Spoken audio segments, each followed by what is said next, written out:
Chapter 1298 Departure. As the residents of Constant were stunned by the miracle in front of them, Klein had already carried his suitcase and left the city with a Rhodes. After creating such a huge commotion, he was worried that Zeratul would lock onto his location, so he didn't dare to stay any longer. With his present level and strength, he wasn't too afraid of fighting Zeratul head-on. However, he didn't wish to be ambushed. For Beyonders of the Seer pathway, being prepared and not was completely different. Once Klein revealed his location and didn't leave in time, an unprepared him would end up facing Zeratul. He could imagine that even if he was now Sapphira Castle's owner and still had one more resurrection chance, there was also a huge risk of completely perishing. Furthermore, he didn't know what state Amon was in right now. Was he still being pursued by the true creator? Was it possible for him to suddenly appear by his side and steal everything? Due to this thought, Klein once again embarked on his journey. In the basement of a house in Southville County, the few sequence 7 Beyonders of the Abraham family gathered here according to a prior agreement. That's pretty much it. Dorian Gray shared what Mr. Dorr had said in its entirety through his student, Furs. The years of exile and being sealed was enough to drive the ancestor crazy. He only occasionally regains lucidity. Even just directly speaking to him can result in mental corruption from his evil intent. A man wearing gold-rimmed glasses looking like a university professor sighed. So that's the reason. His expression revealed some relief, as if he could finally admit that the curse was a result of the ancestors' pleas for help. After a 1-second pause, the man said with a determined expression, "We have to think of a way to help the ancestor escape. This way, our curse will be completely removed." Verdu, are you crazy? If a crazy king of angels returns, it will destroy the entire family. Dorian couldn't help but chide him. The man named Verdu looked at the other family members and said with a sullen expression, "That's why we have to hurry. While the ancestor still has a portion of his lucidity, we should let him return to the real world. Once he escapes from his exiled sealed state and has enough anchors, he would definitely gradually regain his rationality." Dorian, you've degenerated. You no longer wish to restore the glory of our family, to allow us to return to the apex of the northern and southern continent. You only wish to live a stable but mediocre life. Besides, can you be sure that Mr. Fool will keep providing blessings? Perhaps one day he will be like the 7 deities who won't respond to most prayers. Dorian fell silent for a few seconds. However, the risk in this area will definitely be lower than helping the ancestor escape. Ever since I believed in Mr. Fool and sincerely prayed to him, I haven't been affected by the full moon ravings for many months. If not for the fact that I'm no longer young, I'd even have the confidence of consuming a sequence 6 scribe potion. Even so, given time, I still have a good chance of advancing. If someone like me who's older than a certain age can do it, our next generation and their descendants will definitely be able to break free from our original restrictions and have a chance to become demigods. Hearing Dorian's words, the 2 men and 2 ladies other than Verdu nodded in agreement. They had already made some of their descendants believe in Mr. Fool, and through a few months of observation, they were certain that it was effective. They were planning on praying to Mr. Fool themselves. Noticing Verdu's nasty expression, Dorian softened his tone and said, "More importantly, we don't have the strength to complete the ritual at all. A demigod of any pathway is not easy to deal with. Among them, the corresponding demigods of the Seer and Marauder are cunning, bizarre, and dangerous. Even if we're willing to sacrifice ourselves and use a grade 0 sealed artifact, it's difficult to capture them." Verdu nudged his gold-rimmed spectacles and slowly exhaled. "I won't stop you from changing your faith to the Fool. If you can get that existence's help to aid the ancestors' escape, that would be the best development. But before that, I will do my best to prepare the ritual. Dorian, you have to remember that the bloodline and glory of the Abraham family comes from the ancestor. Without him, there will be no us. If this matter requires a sacrifice, then I'll do it." He stood up, put on his hat, and walked out of the basement. Dorian watched him leave and finally sighed. Verdu has been studying all kinds of mysticism information, hoping to find a way to completely resolve the family's curse. I believe that such persistence is already in his blood. The other Abraham family members nodded in unison. After he confirms that he can't complete the ritual, he should give up. They too hoped that Verdu would succeed, but they found it virtually impossible. On Blue Mountain Island, where Byam was located, the private harbor that originally belonged to the Resistance, a group of workers who had just finished laying the gas pipes were just about to find a place to rest and wait for the carriage sent by the Church of the Sea God to ferry them back to Byam when they saw the half-giants purportedly from the northern Fairfax Islands carry heavy, grayish-white stone materials. Each step left an imprint on the land. These workers had participated in the construction of harbors, cathedrals, and art museums, so they knew how heavy the grayish-white stone materials were. They remembered that, even with the help of logs, horses, and machinery, it was very difficult for people to transport such stone materials. Yet, the half-giants held them as easily as holding toys. This display of strength was simply ridiculous. When Derek saw that the outer walls and some of the buildings of the town had been built under the efforts of the City of Silver's reconnaissance team, he nodded and said to Lievel and Candace, "It's time to return to the City of Silver and tell the chief about the situation here." None of the members of the City of Silver's reconnaissance team objected. They were very excited as they agreed with Elder Derek's decision. Although they hadn't been here for long, they had long fallen in love with this new hometown. They had fallen in love with the warmth of the sun in the day and the peace of the crimson moon in the night. They couldn't wait to let their family and friends experience it and enjoy it. Upon seeing this, Derek subconsciously straightened his back. He controlled himself and didn't let his smile appear. He calmly said to Candace, "Come back to the City of Silver with me and tell the chief and the other elders of the 6-member council about the situation here." "Oh, you too, Genord. Lievel, you're in charge of maintaining order here." He was worried that he wouldn't be able to convince the current chief, Waite Chermont, and company, so he decided on bringing 2 companions with him. After settling the corresponding matters, Derek led Candace and Genord to a secluded spot in the new City of Silver. He lowered his head, clasped his hands, and prayed to Mr. Fool, making a wish to return to the City of Silver immediately. Without a sound, the scene around them became blurry and stretched. Then, it immediately fixed and quickly became clear. In front of their eyes, they saw a city wall with weeds fluttering in the air. In just a few seconds, Derek and his 2 subordinates returned to the entrance of the City of Silver. "This is a miracle." Candace rubbed her eyes with a hand that wasn't holding a weapon, and marveled from the bottom of her heart. She had imagined many ways of returning to the City of Silver, but she had never thought of returning so directly. To her, this was a miracle bestowed by a deity. Genord shook the glass lantern in his hand and muttered without thinking, "This is much brighter than the beast-hide lantern." Before he could finish his sentence, he came to his senses and revealed a pure smile without a hint of gloominess. This time, they would be the messengers of dawn who would lead the residents of the City of Silver out of the forsaken land of the gods. Derek heaved a sigh of relief and maintained his stern expression. "Let's immediately find the chief and arrange for everyone to carry out the migration." He had heard Mr. Hanged Man talk about many matters that failed at the cusp of success. He didn't wish for the City of Silver to have such an outcome. As such, all the other matters had to be done as quickly as possible. When they passed through the door, the City of Silver residents in charge of guarding the door looked curiously at the 3 scouts and saw hope from their rosy, glowing faces.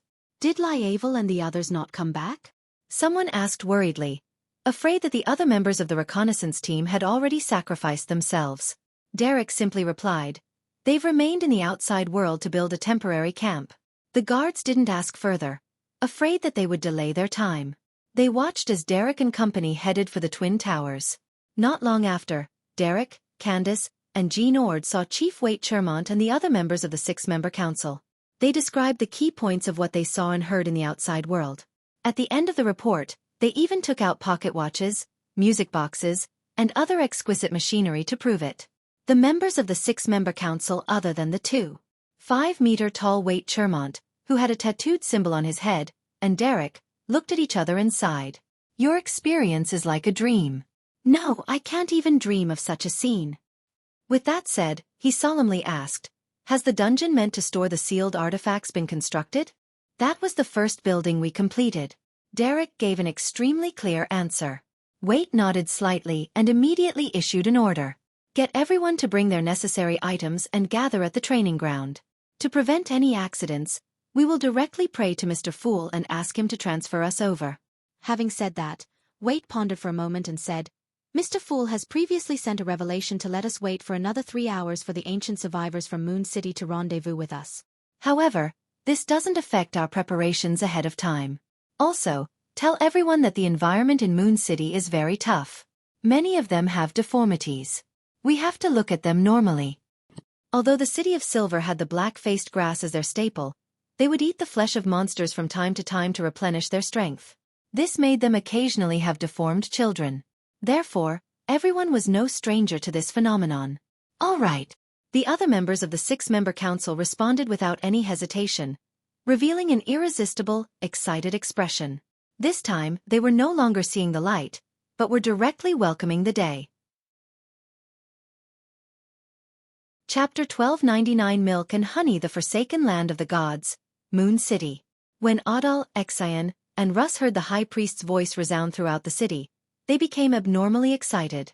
They stood up almost at the same time and carried the beast hide bags that they had prepared earlier on their backs. Inside were distributed mushroom powder, dried mushrooms, and various monster leathers, as well as different beyonder characteristics of different states. To them, even though they were excited and were full of hope for the future, the suffering they had been through made them take precautions. They tried their best to carry as much food as possible. A few flashes of lightning before, the priests of Moon City had received Mr. Fool's divine revelation and stopped sending out hunting teams. They also instructed every resident to pack their important items and prepare to leave at a moment's notice. In less than a minute, Adal and company walked out of their houses with lanterns in hand and arrived on the streets. As their eyes met, their faces, which were either filled with tumors or deformities, were filled with unconcealed joy. They had no negative emotions towards abandoning Moon City and leaving their hometown. This was the source of their nightmare. It was unknown how many generations of people had lost their happiness in their childhood. When they were gathered at the square with a high platform, they suppressed their excitement and lined up in an orderly manner, checking to see if the neighbors had already arrived. Soon, all the residents of Moon City arrived. High Priest Nim walked up the platform and said with a smile, "Everyone, I received a divine revelation.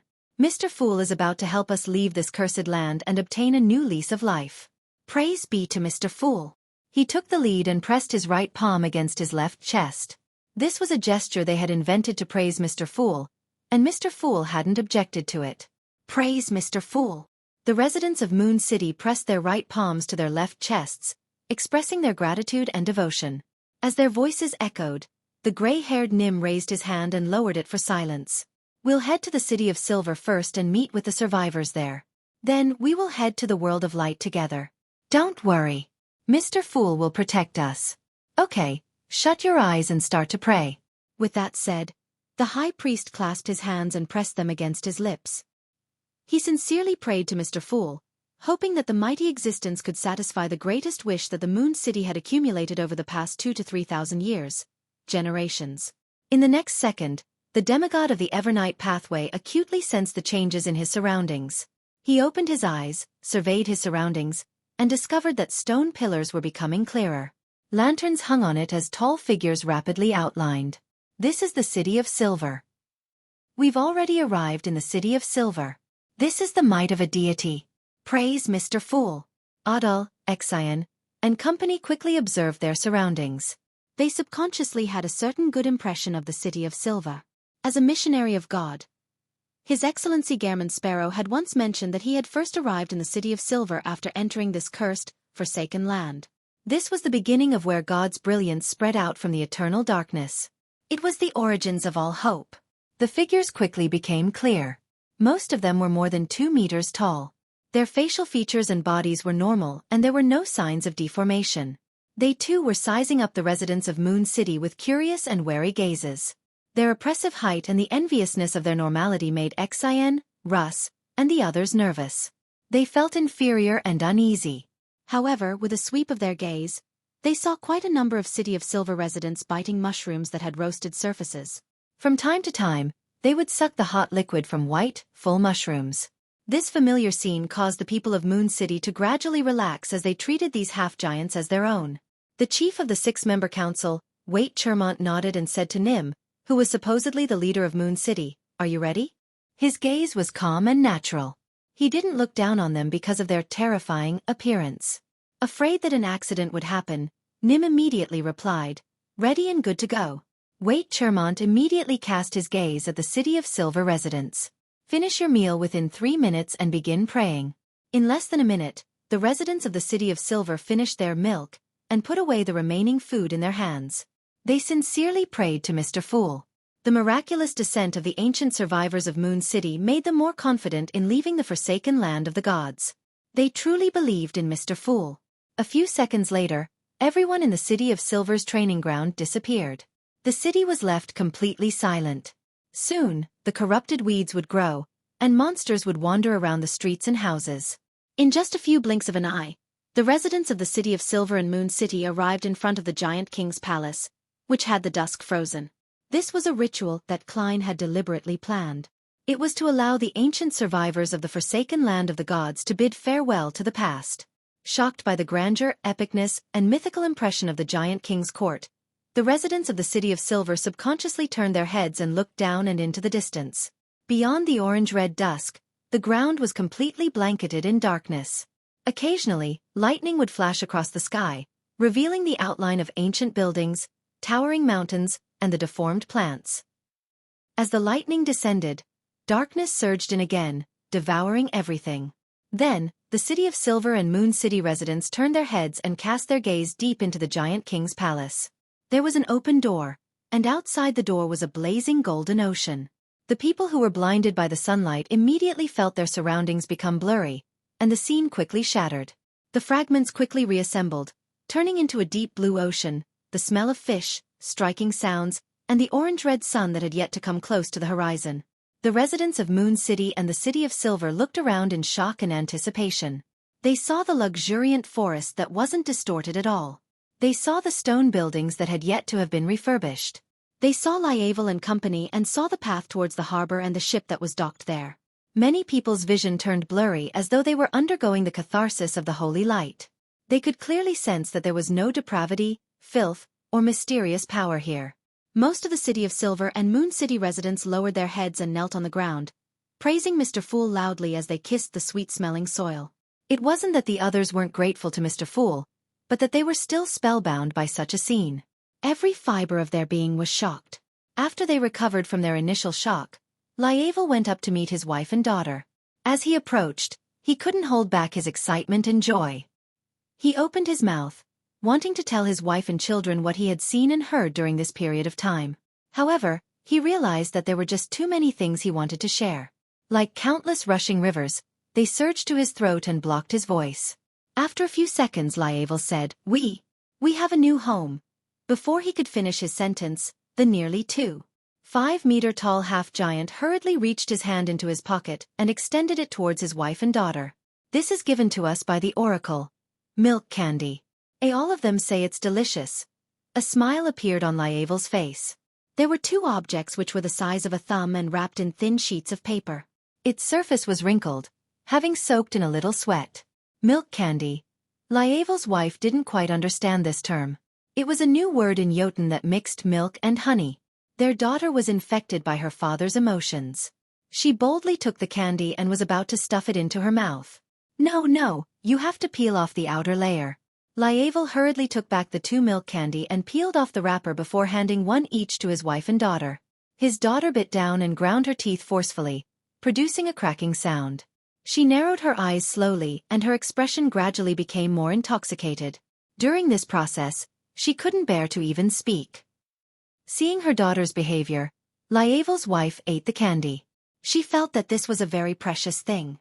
She didn't bite it to pieces directly, but used her oral cavity to wrap around it and let it slowly melt away. The indescribable milk fragrance and sweetness slowly spread out, intoxicating Lievel's wife. When Lievel saw this, his smile widened as he said what had been left stuck in his throat. "The Oracle said that we can find a job in Biome City, receive commissions, and earn gold pounds. That way we can buy more milk candy. We can also sell beyonder characteristics and monster leather we have no need for to the Church of Sea God. Sea God is Mr. Fool's subsidiary god. It'll be dark soon. I'll bring you to the beach to watch the sunset. It's really beautiful. I visit it every day. I've always been waiting to bring the two of you there when you arrive. It's finally done. My anchor has stabilized significantly. Furthermore, granting the wishes of the City of Silver and Moon City has allowed my miracle invoker potion to digest by quite a bit. However, it isn't as much as restoring Constant City. Indeed, being a god of wishes isn't the most accurate form of acting." Above the gray fog, Klein slowly exhaled and threw the Staff of the Stars back onto the junk pile. Following that, he would continue wandering and creating miracles. He would occasionally head to the forsaken land of the gods and transform some monsters into marionettes to prepare for the subsequent ritual. As for the next stage of acting as a miracle invoker, Klein planned on accumulating wishes of changing appearances and figures to solve the deformities of Moon City, thereby creating a miracle. This isn't too difficult. Many maidens and ladies have a wish to remove acne, have double eyelids, and make their noses sharper. And I have a way to do it. This way, by accumulating the simple to the difficult, it will just take a matter of time to treat the deformed people of Moon City. In the outside world, they will feel even more inferior. Klein mumbled inwardly before he suddenly laughed self-deprecatingly. In that case, I can call myself the ruler of the beauty industry, the guardian of architects and the construction workers, the miracle creator of long-distance travel.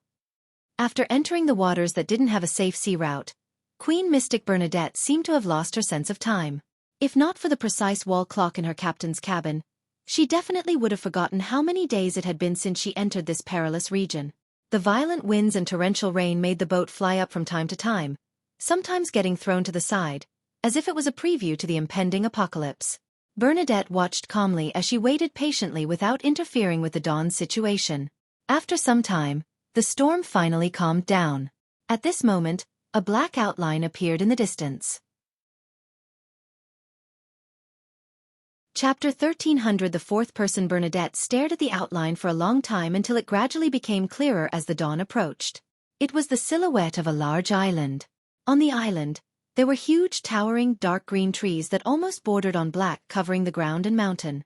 Although Bernadette couldn't be sure that this was the primitive island that her father had once visited, her intuition as a clairvoyant told her that this was likely the place she was seeking. As the coastline entered her eyes, she pursed her lips and lowered her head. She chanted an honorific name, the fool that doesn't belong to this era, the mysterious ruler above the gray fog, the king of yellow and black who wields good luck. Right on the heels of that, Queen Mystic Bernadette raised her hand and made the cruelest dawn stop in the nearby waters without approaching the shore. At the same time, the sound of pianos, violins, cellos, flutes, and other musical instruments interweaved together into a lively tune. As the music echoed, the toast, steak, mashed potatoes, fried mushrooms, and other dishes on a plate jumped up one after another and returned to the oven amidst a dance or threw themselves into the trash can. The red wine bottle, white dining cloth, and other items had all returned to their original positions. They either sealed themselves with wooden corks or kept folding themselves neatly. Then, Bernadette gently threw out a bright and unrealistic ball of yarn with her right hand. The ball rolled into the void, leaving a thread behind. Bernadette followed it and strolled through the spirit world before arriving at the border of the nameless island. This Queen Mystic wasn't in a rush to head deeper. She searched for the possible existence of the Black Emperor Mausoleum, and she cautiously made her sea-like blue eyes turn dark and deep. She temporarily lost focus, as though she was prying into the secrets of the River of Fate. A few seconds later, Bernadette's eyes returned to normal as she subconsciously looked up into the sky. She felt that she was being watched by a certain existence. Of course, this was something she had expected, as she had taken the initiative to recite Mr. Fool's honorific name. Above the gray fog in the ancient palace, Klein accommodated the Fool's card, draped himself with the curtain, and held the staff of the stars. He was checking the situation on the island through Queen Mystic's prayer light. In his true vision's field, the island was shrouded in a thin layer of distorted blackness. It made it impossible for him to see the situation inside directly. He could only obtain Bernadette's point of view. Even if it's not the primitive island that Emperor Roselle discovered, this place isn't simple. Klein nodded indiscernibly as he waited for Queen Mystic to do a deeper exploration. Bernadette didn't use the ball of yarn anymore, because she had a premonition that she was going to lead herself into a dangerous abyss that she had no way of fending off. She took out an illusory hat and wore it. Her captain-looking figure disappeared, her existence concealed. This was also one of the fairy tale magic that stemmed from mystical reenactment. At its core was a hat that made one invisible. Then, Bernadette followed a path that appeared to have been opened up by humans and entered the forest consisting of huge trees. There were no birds chirping, no wild beast roars, or disturbance caused by crawling insects. It was so peaceful as if time had frozen, so dead that there was no sign of life. According to Bernadette's understanding, there should be many supernatural beings that had already gone extinct in the outside world. Normally, it would be quite lively. But now, she felt as if she was walking through an uninhabited cemetery. Every giant tree was a tombstone. If it were any of the Beyonders with weaker minds, they would definitely feel tense. Burdened with a heavy pressure, they would slowly approach the edge of losing control. However, Bernadette's expression didn't change at all, as though she was already used to proceeding through danger and strangeness. After walking for nearly half an hour, she still didn't see any living thing or even sense the wind. Suddenly, her vision opened up, because the huge trees in front of her had become sparse. Bernadette didn't feel any joy. Instead, she slowed down and raised her hand to press against her glabella. A pair of eyes that were without eyelashes appeared in front of her, looking cold and heartless. Then, the pair of eyes of mystery prying was grabbed by invisible hands and placed on an invisible person's face. This was Bernadette's invisible servant. The invisible servant brought the eyes of mystery prying and quickly crossed the remaining path to the open forest. During this process, its vision gradually became clearer, as if it was no longer affected by the faint blackness in the air. Finally, the invisible servant arrived at the boundary of the open region and transmitted the situation to Bernadette through the eyes of mystery prying. Outside the sparse forest, there was an empty space. There were countless creatures prostrating there. Among them were red dragons with skin flowing with flames. There were tree ants that had gnarls for eyes and hollows for mouths. There were demonic wolves with 8 legs, giants with 4 long limbs, and feathered serpents with oily feathers and scales with a dark green shade. The latter coiled there, resembling small hills. There were also different kinds of creatures that looked like human and wild beast hybrids. At this moment, they were all facing one direction. They had their upper bodies or heads prostrated, as though they were worshipping an unknown existence. None of them made a sound. There were even a few humans among them. 1, 2, 3, 4, 5. When Bernadette counted a few humanoid creatures, her blue eyes suddenly widened. She had learned from Admiral of Stars Catlia that the primitive island which her father had discovered had a special type of corruption that allowed dead creatures to return here, to the source, regardless of where their corpses were. Amongst the knights who served Emperor Roselle, Grimm was first to be killed because of this, followed by William and Polly. However, apart from the 3 of them, no one else was sacrificed in corresponding matters. And at that moment, there were 5 supernatural or mutated creatures present. In addition, Bernadette also knew that her father had eventually resolved the corruption problem and made the primitive island his secret base. Is this not the island? Queen Mystic examined the 5 humans through the eyes of mystery prying. They were dressed in opulent clothes from Roselle's era. Their faces were pale, their skin shriveled, and they looked more like zombies than humans. As the 5 of them were prostrating, Bernadette temporarily couldn't see their faces. She could only patiently wait for the praying to end. A few minutes later, those creatures straightened their bodies and the entire forest came alive. Seizing this opportunity, Bernadette saw the 5 of them and compared them with her memories and the images she knew. Grimm, he really is Grimm. This is the primitive island. That's Uncle William. I remember him. He taught me swordplay before. Uncle Polly. When she recognized the 4th person, a look of astonishment could be seen on Bernadette's face. That person was Edwards. In Bernadette's memory, the knight had outlived her father's death. Then, he migrated his family to Lenberg. He hadn't died on this primitive island. According to the information she received from Vice Admiral Iceberg Edwina, Edwards had lived for nearly 100 years. He died peacefully and was buried in a cemetery in the suburbs of Lenberg. Uncle Edwards has also returned to this island. Didn't he not experience any corruption and didn't die because of this? Thoughts flashed through Bernadette's mind one after another.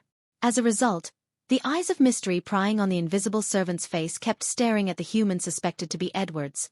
The gentleman had an old appearance and his hair was completely white. It was the same portrait of the ancestor in his advanced years, the one that Edwina Edwards had shown her. And from his facial features and outline, Bernadette could tell what he looked like in his prime. At that time, Edwards had been her equestrian teacher. Suddenly, the human who was suspected to be Edwards turned his head and gazed coldly at the invisible servant. Although Bernadette had inherited quite a bit of Emperor Roselle's inheritance, she definitely didn't rely on items to advance to this point in the mysterious world. At that moment, she made a prompt decision and directly made the eyes of mystery prying vanish, allowing the invisible servant to return to the spirit world. Right on the heels of that, she quietly changed her position.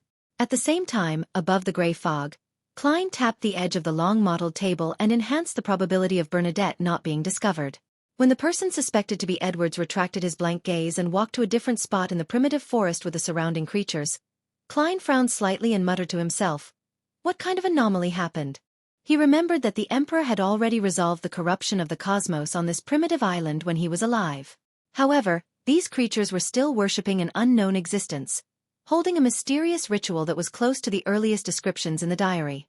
After the Emperor's death, did a particular entity from the cosmos infiltrate this place again? Or is it that they're worshipping some symbol left behind by the Emperor? Who are the other two? They look like Edwards and Benjamin Abraham from the historical fragment? Klein, who was temporarily unable to see what was being worshipped due to the faint black interference of the island, could only follow Bernadette's eyes to observe the surroundings. After a while, Bernadette, who was proficient in prophesying, finally confirmed that there was no living creature in the open space. She summoned the invisible servant again and gave it the eyes of mystery prying. The invisible servant passed through the sparse areas of the forest and the empty area, carefully arriving at the spot where the creatures had been worshipping. There was a huge rock, and on it was a simple baldachin made of dark red wood. The invisible servant circled halfway and arrived in front of the baldachin. It was empty inside. There was no statue, nor was there an emblem formed from symbols. The creatures on this island were praying to something that didn't seem to exist. Chapter 1301 New Life. Through the eyes of mystery prying, Bernadette saw that the interior of the dark red baldachin was empty. Nothing was there. All she could see were shadows that usually shrouded things in reality. She was unable to prophesize anything from it. Having no choice but to look away, she followed her intuition and made the invisible servant walk towards the other end of the open area, which was also part of the primitive forest filled with towering trees. As the invisible servant couldn't be too far away from her, she silently followed behind while wearing the invisibility hat.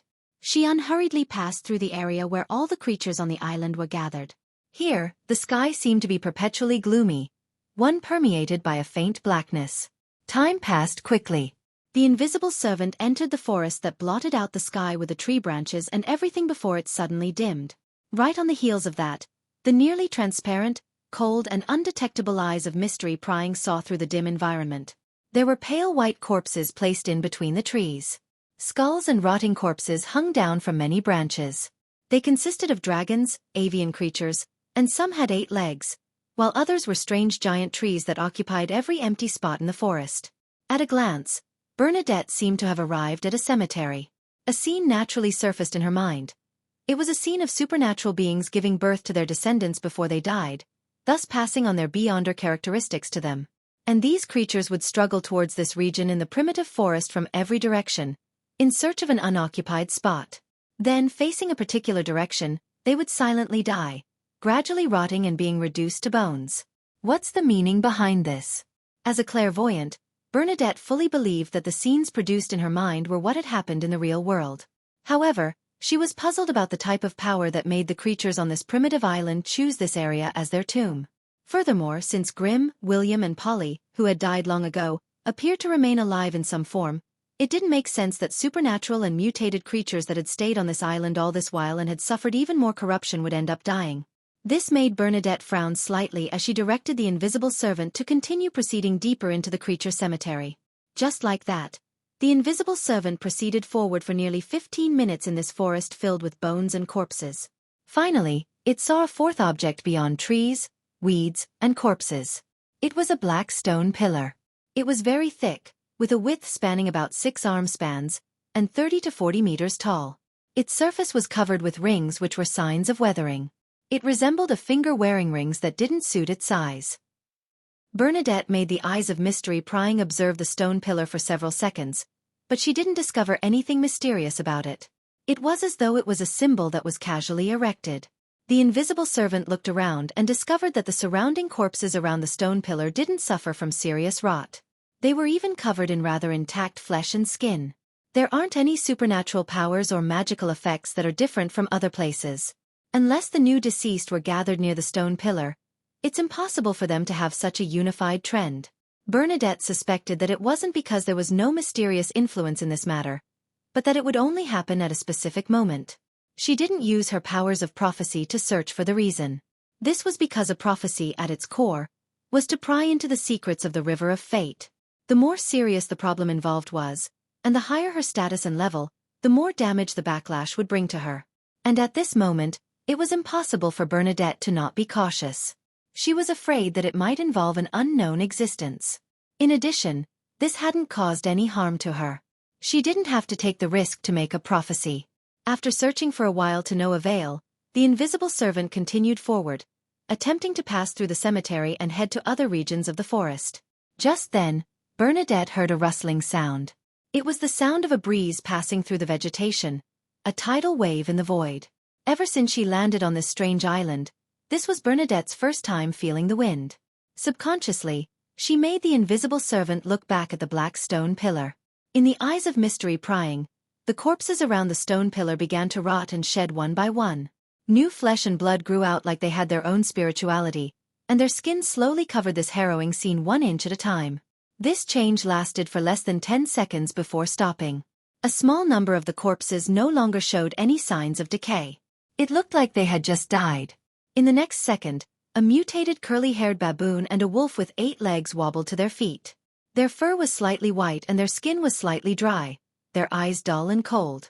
Then, the 2 originally deceased creatures each got their bearings and left the cemetery from different spots. Bernadette's gaze froze as she watched this. Her brows raised slightly as she finally understood why the creatures on this island had struggled to come to this area before dying and why they had to die here. Here death, an endpoint, didn't mean entering the state of eternal slumber, but rather a new beginning. Furthermore, this wasn't the resurrection of a zombie or skeleton that a spirit guide was capable of. It was a new life with a certain will and vitality, a distortion and disorder of the world's underlying rules. In addition, it seems to contain some mystery from the Black Emperor's resurrection. However, those who obtained new life aren't in a proper state. They're even closer to zombies. Such revivals are very problematic. Klein, who was above the gray fog, also saw this scene and had many guesses. Of course, this was under the premise that the Emperor had fundamentally left his last mausoleum here, and exerted some form of influence here. As he thought about it, Klein rejected this idea. This was because, before the Emperor became an angel, this primitive island had a similar situation. The dead Grimm was proof. Yes, the exact details that happened back then might not be the same as what's happening now. Perhaps compared to the past, it has already been distorted and disordered. Klein nodded gently, prepared to bless and protect Bernadette at any time. Bernadette also came up with a guess. She didn't allow the invisible servant to stay in its spot to wait for a new tide of life. This was because she had foreseen a development. After being repeatedly affected by the new tide of life, the invisible servant would oddly develop some sort of sentience and come alive.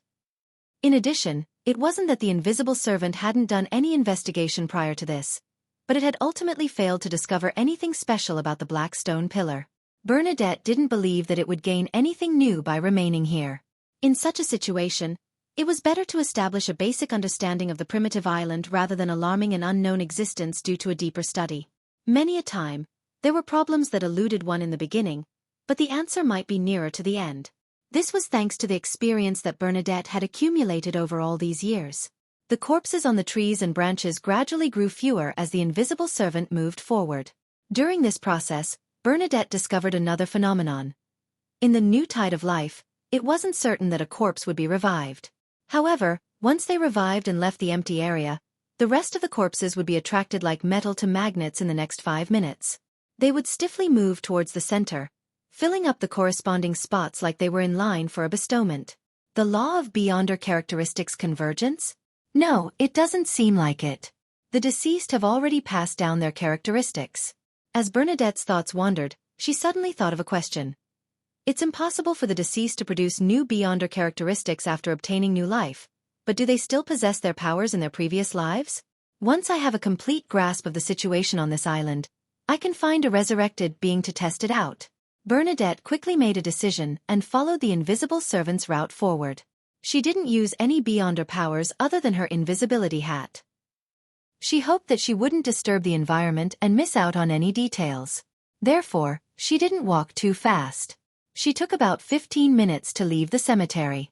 The invisible servant had already entered the forest up ahead. It could hear the occasional bird chirping and beast roars. The vibrant vitality here was different from the other remaining regions. Above the gray fog, Klein sighed. Thankfully, I'm now the owner of Sapphira Castle. Here, I have the status of a king of angels. I can observe reality for as long as I want to, and I don't have to worry about draining my spirituality. Yes, the only thing I need to pay attention to is my body that's hidden in the ancient city located in the fog of history before the first epoch. After traveling for another few minutes, the invisible servant suddenly saw something that appeared incongruous to the primitive island's environment. It was a log cabin that seemed to be a residence of a forest ranger. The log cabin was brown in color and was less than 2.5 meters tall. It looked like it was prepared for humans, but every detail was rough and crude. At that moment, the cabin's door was open, allowing Bernadette to see the situation inside through the eyes of mystery prying. A wooden table, a fur-covered bed, and a low-backed chair formed a scene of a residence lived by humans. Who lives here? With a thought from Bernadette, the invisible servant rapidly approached the cabin in search for possible clues. It then realized that the interior of the cabin was ice-cold. Apart from the furniture, there was nothing else. It seemed like no one had lived there for a very long time. Just as Bernadette was using the eyes of mystery prying to carefully inspect every detail in the cabin, she suddenly had a premonition. She hurriedly made the invisible servant turn around. At some point in time, a person had appeared behind the invisible servant.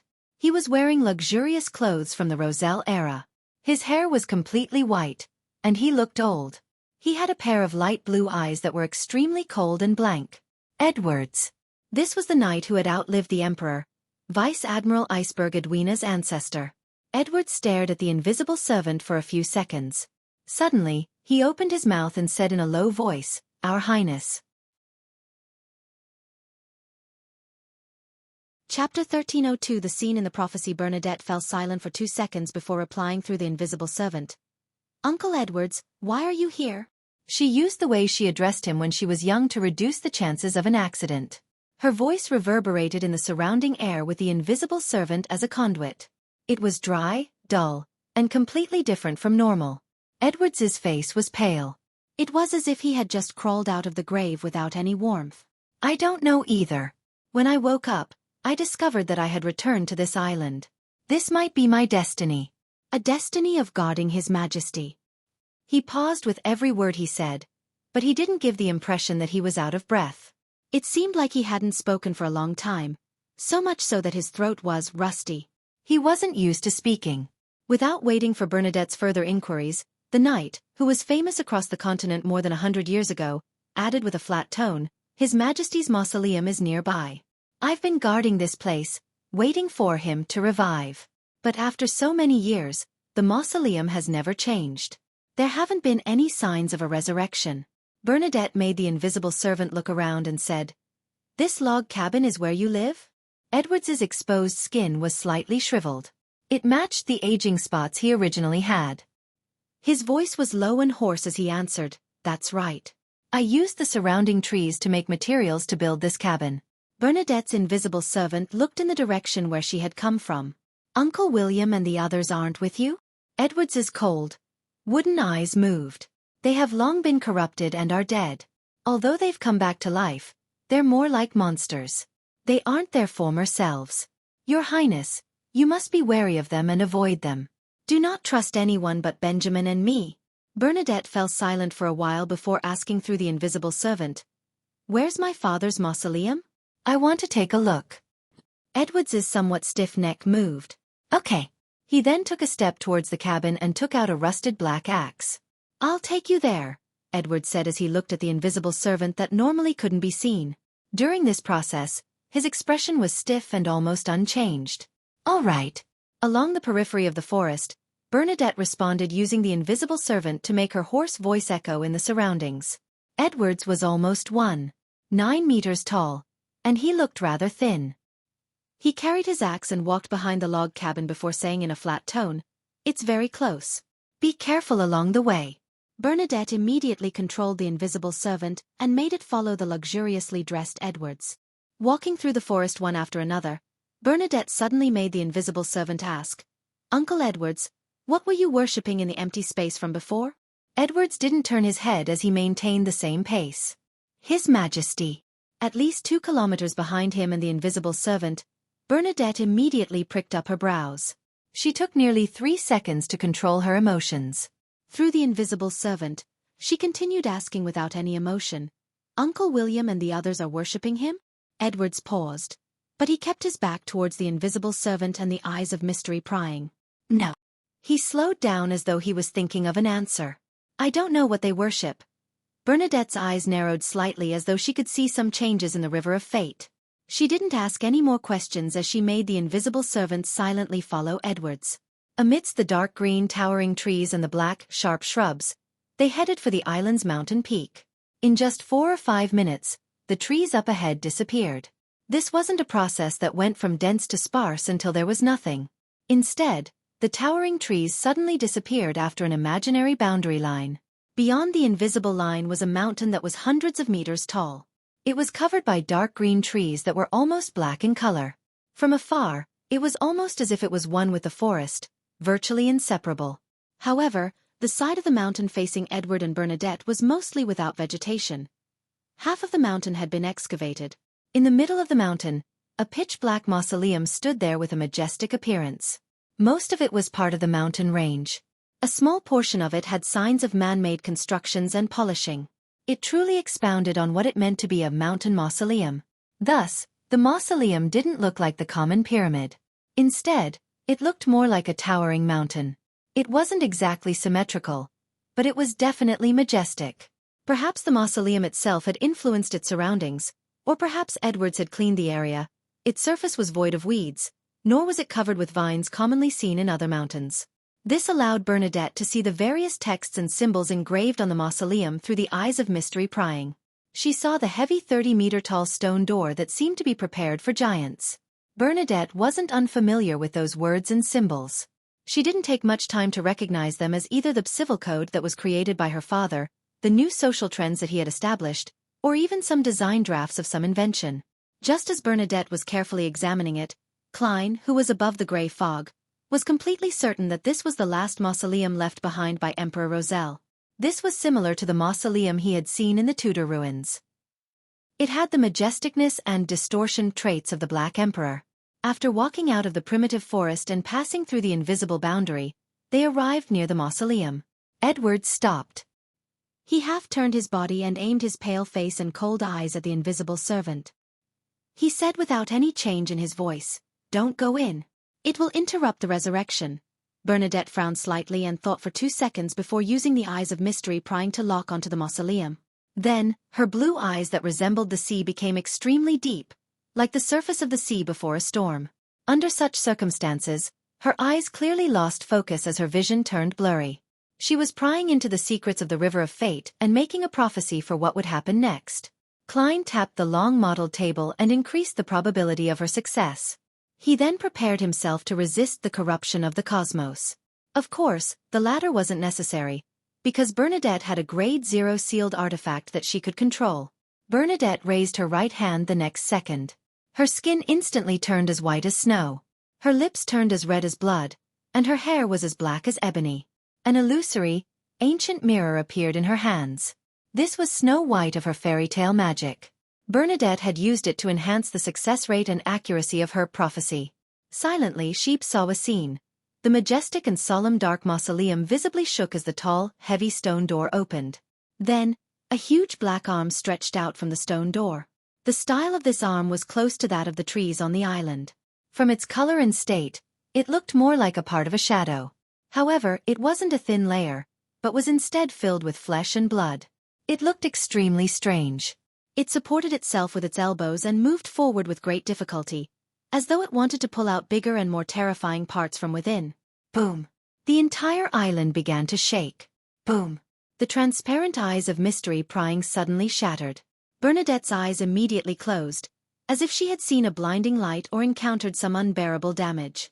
Blood trickled down from the corners of her eyes as the color in her face drained significantly. On her body, a pair of illusory and holy wings spread out, descending upon her with its clean white feathers to neutralize the invisible corruption. Indeed, she has the ability to resist. The Emperor sure left a huge inheritance for her. Heh. Before I taught Ma'am Hermit a lesson, she liked to use the eye of mystery prying to examine the people and objects around her. It definitely has something to do with how she was brought up. In short, it's all Roselle's fault. Klein heaved a sigh of relief as he couldn't help but criticize the Emperor. Then, his mind raced as he analyzed the scene that Bernadette had prophesied. A terrifying creature crawls out from the mausoleum after the stone door is opened. This might be the resurrected Roselle, or perhaps a symbol of some kind of disaster. For example, a particular outer deity who had once corrupted this island, or the primordial moon who secretly corrupted Roselle. Yes, even if it's Roselle, he definitely wouldn't be taking on the form of a human. He's even closer to that of a mythical creature, a deity. Also, I can't be sure if the terrifying creature is rational or if it can communicate. There's another important problem. Was the stone door opened by Bernadette or someone else? Or did the terrifying creature in the mausoleum do it by itself? If it's the latter, things might develop to the stage of the prophecy even if we don't do a thing. A prophecy is truly filled with ambiguity. Klein conjured a gold coin and flicked it, making a divination. The results of the dream divination showed that the mausoleum was both dangerous and safe. How do I interpret this? As Klein pondered, he focused his attention back on Bernadette. Bernadette took nearly a minute to recover and stopped appearing that week. However, she was temporarily unable to interpret the direction of the prophecy from the scene she saw. She could only confirm that the problem was definitely very complicated. Due to the eyes of mystery prying shattering, there was no way for her to use it to see the various secrets. All she could do was use the invisible servant's perception to observe the situation around her. She realized that Edwards remained silent and motionless when she was unable to control the invisible servant, as though he hadn't noticed anything abnormal. After some thought, Bernadette said to Edwards through the invisible servant, "Do you still remember the years you spent in Lemberg?" Edwards's indifferent blue eyes moved. "I remember. I think," at this point, he seemed to recall something. His expression twisted as though he was suffering some indescribable pain. In such a state, his eyes suddenly glowed with a strange light. I think I'm already dead." Chapter 1303 Coming to Life, Already Dead. Edwards turned his head and looked at Bernadette's invisible servant with his light blue eyes. His gaze was no longer cold and blank. It emitted a strange glint that was filled with disbelief. It was only at this moment that he seemed to realize that he had long died and had come back to life. He was no different from William, Polly, and Grimm, who he claimed were individuals who they needed to keep up one's guard against. This transformation lasted for only 2 seconds before Edwards's face twisted. His already pale skin rapidly dimmed as it ruptured inch by inch. Beneath his skin, the red pieces of flesh began to rot at a discernible speed, dripping foul yellow liquid. With a swoosh, Edwards raised the black axe in his hand. Oof! His axe ruthlessly cleaved the top of his head, as though it was trying to stop the bad thoughts that surfaced in his mind. The axe was heavy and sharp. It tore through Edwards's skull all the way to his glabella. Drip, drip, drip. Drops of milky white cerebrospinal fluid dripped down from the axe's blade, sliding across Edwards's grimaced and torn face, as though he had poured some milk onto a bright red strawberry. Don't come near me," Edwards said in a low and hoarse voice to Bernadette's invisible servant after striking himself in the head. Before he could finish his sentence, his expression returned to its blank state. The look in his eyes gradually turned hollow as he turned around and walked towards the forest. That thin and shriveled body of his stooped a little, as though his back was hunched. Bernadette had probed him because of the doubts and concerns she had about entering the mausoleum. All she could do was indirectly determine the problem with Edwards's existence, and see if she could obtain more clues from his answer. She never expected this knight from Roselle's era, who had been famous across the northern continent, would react in such an intense and strange manner. After 2 seconds of silence, Bernadette made the invisible servant say to Edwards's back, "Your descendants are doing pretty well. All of them are accomplished in a certain sense." Edwards, whose back was facing the mausoleum, stopped for a moment. Then, he continued forward, passing the invisible boundary and entering the forest. His target seemed to be in the direction of the cemetery with the stone pillar, the place where the deceased could obtain new life. At the same time, Bernadette looked up into the sky. The faint black colors that permeated the area had clearly faded, but there was an indescribable feeling. The entire primitive island underwent a subtle change that couldn't accurately be described. Suddenly, Bernadette, who was hiding at the edge of the invisible boundary, rubbed her back. She felt that it was heavy, as though there was something there. When her left palm touched her target, Bernadette realized that there was an extra strand of hair. At this moment, she was wearing an Inta-styled blouse with a large lace flower around the collar, an indigo-patterned captain's uniform, a pair of beige trousers, knee-length boots, and a triangular hat with feathers on it. She was dressed like the leader of a pirate ship. She styled herself such that her long chestnut hair was tied into a bun, leaving the remaining strands in a way that would reach the middle of her back. But now, even though her hairstyle remained unchanged, her hair had grown longer and reached her waist. Then, Bernadette lowered her head and looked at her right palm. She saw the fingernails of her 5 fingers extending. Queen Mystic didn't show any signs of surprise or panic. She followed the instincts of a clairvoyant, and from all the experience she had accumulated over time. She took a few steps forward, and through an invisible boundary, she completely left the primitive forest and entered the empty area where the Black Emperor's mausoleum was. During this process, Bernadette even made the invisible servant return to the spirit world. 3 or 4 seconds later, she felt the earth shake. The mausoleum began to tremble visibly. Subconsciously, Bernadette turned to look at the primitive forest. Her gaze froze for a moment. The dark green trees were waving their branches and uprooting their roots. Then, like humans, they approached Bernadette. The entire primitive forest had come to life. Looking at the dense cluster of trees that seemed to blot out the sky surging at her, Bernadette had the feeling that doomsday was approaching. She felt as if the entire area would be blanketed by the forest. A gigantic red dragon with flames flowing across its skin rapidly flew into the sky. An 8-legged demonic wolf began to run madly between the trees. All the supernatural beings and mutated creatures on this island stirred as they rushed towards the mausoleum. Although she was a clairvoyant, Bernadette still didn't expect that her simple, indirect question would bring about such an anomaly. It was as though it was a key that had opened the door to the abyss. Above the gray fog, Klein saw a lot more. Together with his knowledge of mysticism, he had a certain guess. The situation of Edwards is different from William, Grimm, and Polly.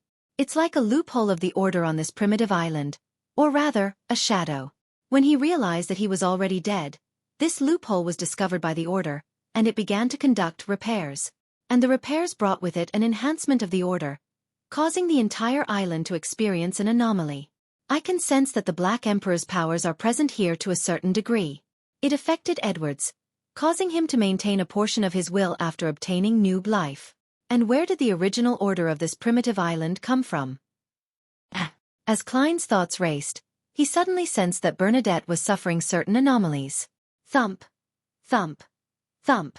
Bernadette could vaguely hear her own heartbeat. This heartbeat was rather chaotic, as though it was a combination of 2 sounds.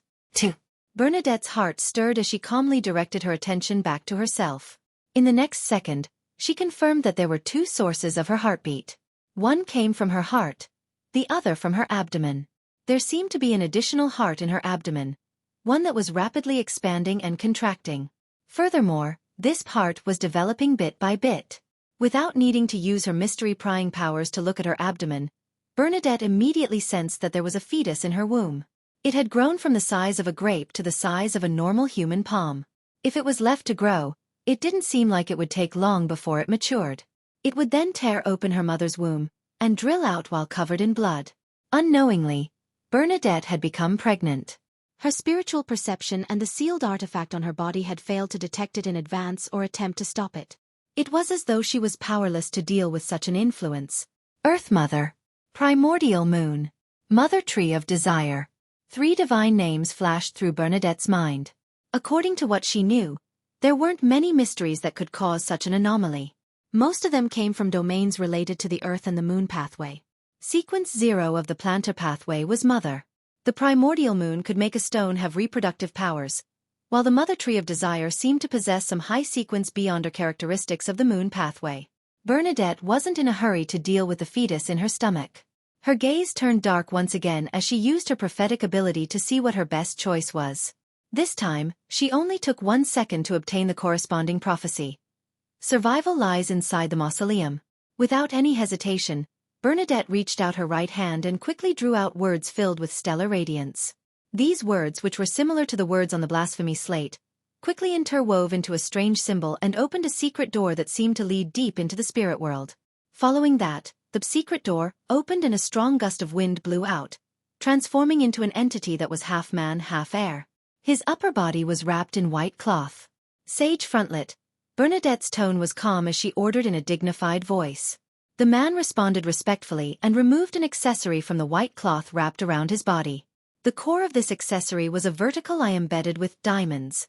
It shimmered with pure light, exuding an abnormal holiness.